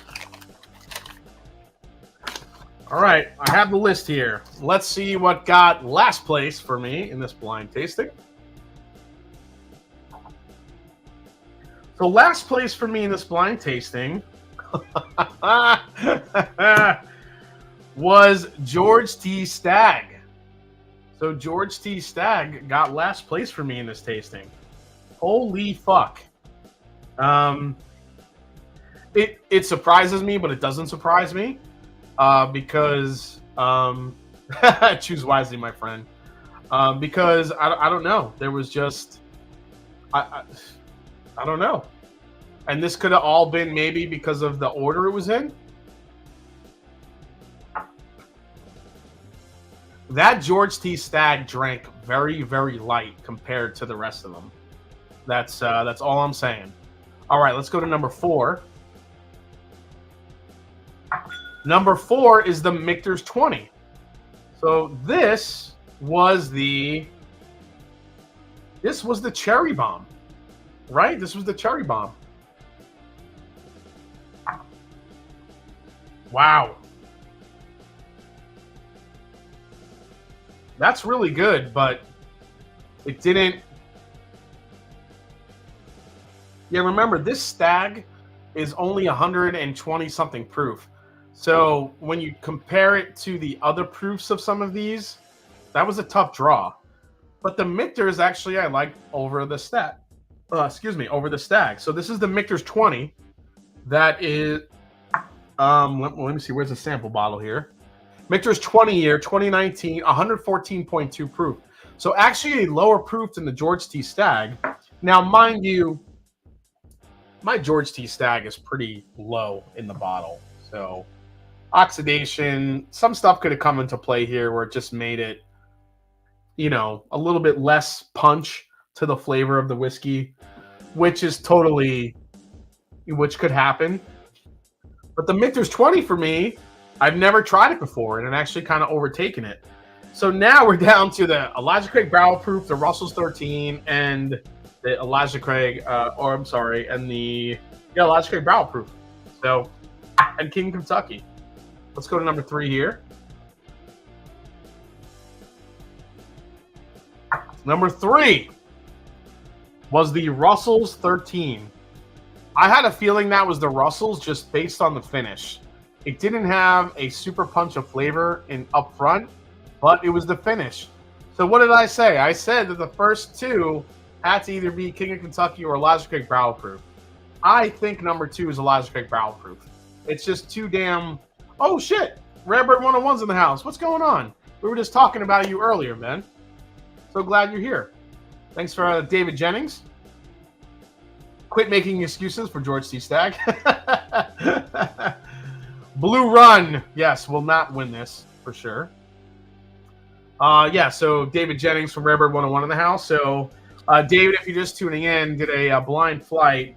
We have Russell's 13, Elijah Craig Barrel Proof Pirate Bottle, 139.4, King of Kentucky, George T. Stagg from 2018, and Michter's 20 in the mix. This was a good call out, Whiskey Shout. I'm going to have to put that bottle in the mix here to see how it does. But I totally get it. Where is Old Forester? Where Old Forester, well, it's not Old Forester, but King of Kentucky is made by Brown-Forman. So you're looking at an Old Forester type profile.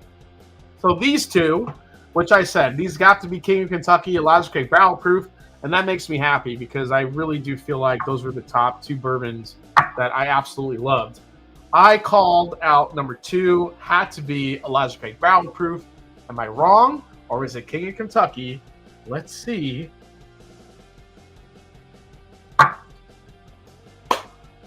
It is Elijah Craig Barrel Proof with King of Kentucky still taking the number 1 spot in this blind tasting.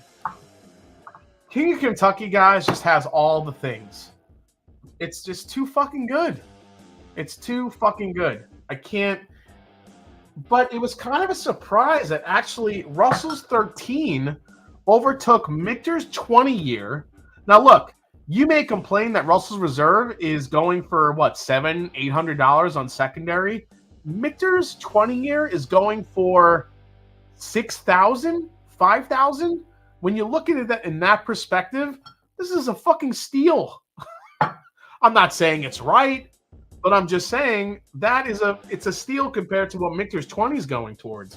So Michter's 20 comes in last, second to last, and last place is George C. Stack from 2018. Crazy. The Master Drum, you keep your bourbon lover card. Thank you so much. Bourbon Bat, Bolt Bat Bourbon said, hashtag nailed it. Adult chat, get the fuck out of here. Somebody fucking boot his ass. What the hell, man? Shit. Yeah, I think it's King of Kentucky for a reason. It's freaking amazing. If you buy M20 over ECBP, you need to check yourself. Guys, if anybody sees any of these, I mean, they are immediate buys. They are so effing good. Because you know why? It's the next best thing to this. You can't get King of Kentucky. It's an absolute unicorn. But, I mean, these somehow are still kind of hanging around. So if you're looking around, get some unicorns. Even on secondary, I'll say, yeah, they may be expensive, but you're still paying about $500 less for one of these than you are for this. So, if anything, I really wanted to do this blind just to kind of look at the value of what's out there right now. Again, Michter's 20 is selling for $5,000-$6,000. No. I'll buy the Russell's 13 for $800 if I'm willing to spend that type of money. I'll buy King of Kentucky. King of Kentucky is about $1,600 right now on the secondary, which absolutely killed the Michter's 20. And then you have these, which are going for what, $500-$600 for these? Now, I'm not saying for you to go spend that money, but if you're willing to spend the money, that type of money on an allocated, highly rare bourbon, obviously there are better bourbons than that Michter's 20. The Michter's 20 was delicious. I want to thank you, say a big thanks to Darrell Stewart for sending me that sample. It was friggin' delicious. But man, what am I to do? Should I blend all these? You guys want me to make like a super unicorn blend? You want me to blend these? What do you think? Tell me in the chat before we sign off. Should I blend these and try it? I'm just asking. Do you want me to blend these? The King of Kentucky is a 2021, so it's last year's release. Yeah, $10,000 blend. Should I blend them? Do it, says Tammy. Deathless Dogs, blend it. Okay, I'm blending them all. Whatever I have left. It's a mega blend. This is like fucking Voltron, guys. The 5 fucking lions come together to create Voltron. So I'm calling this blend Voltron. This is the Voltron blend. That's right. The Voltron blend is happening right now. Michter's 20, Stag, King of Kentucky, Elijah Craig Barrel Proof Pirate Bottle, Russell's 13 in one blend. It's the Voltron.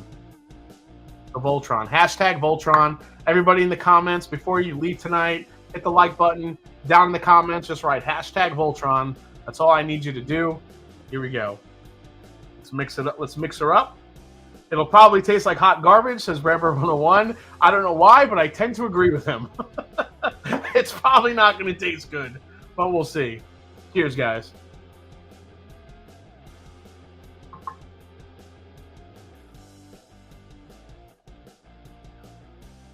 You know what? It's actually pretty delicious. It's not a bad blend. I think it kind of takes... It actually leans more towards the King of Kentucky, that type of profile, with the cinnamon, the vanilla extract, and then that, like the creme brulee and the cinnamon and the spice. And this has a ridiculously long finish right now, which is kind of nice. Man, that's good. Rambler 101, David, I have your Wild Turkey 12-year cheesy gold foil in the mail. Hopefully you get that soon. We'll do a collaboration real soon. But man, yeah, the Voltron blend. It's kind of working right now. I don't know if it's gonna stay working, but it's pretty damn good. All right, guys. What can I say? Thank you so. Oh, it's good. It's really good. I'm gonna sip that tonight. Shit, that's good. It's actually not hot garbage. And I'm going to show you guys real quick. I'm going to show you the color of this thing. Check this out. Look how dark that is. I know you guys want it. Look at that. Look how dark that is. That's beautiful. In my Nashville Barrel Company glass. Woo! All right. I'm digging it. All right, guys. I want to thank everyone for hanging out tonight on the Mash and Drum Whiskey Room. We had about, almost 500 viewers watching tonight. I really appreciate all the support. Thanks for all the love. Thanks for hanging out tonight. Hope you guys enjoyed, all the news, all the different bottles we opened. Obviously, that Nulu honey finish, I better review that quick because it's going to be gone real soon. So next week, tune in for the Master and Drum. We're going to be playing the bourbon game with I don't know how many channels. We'll see how many we get that want to be part of it. Thanks for tuning in tonight and hanging out. Check out Women of Whiskeys that I think is happening right now. And as I always say, it's not about the whiskeys, it's the people you share with. Check out my episode Friday for the double bass episode, a blend store pick we are putting against Green River Bourbon. Let's see what happens in that blind tasting. Love you guys, and I'll see you guys real soon right here on the Master and Drum. Take care, everybody. Cheers. Thanks for hanging out tonight.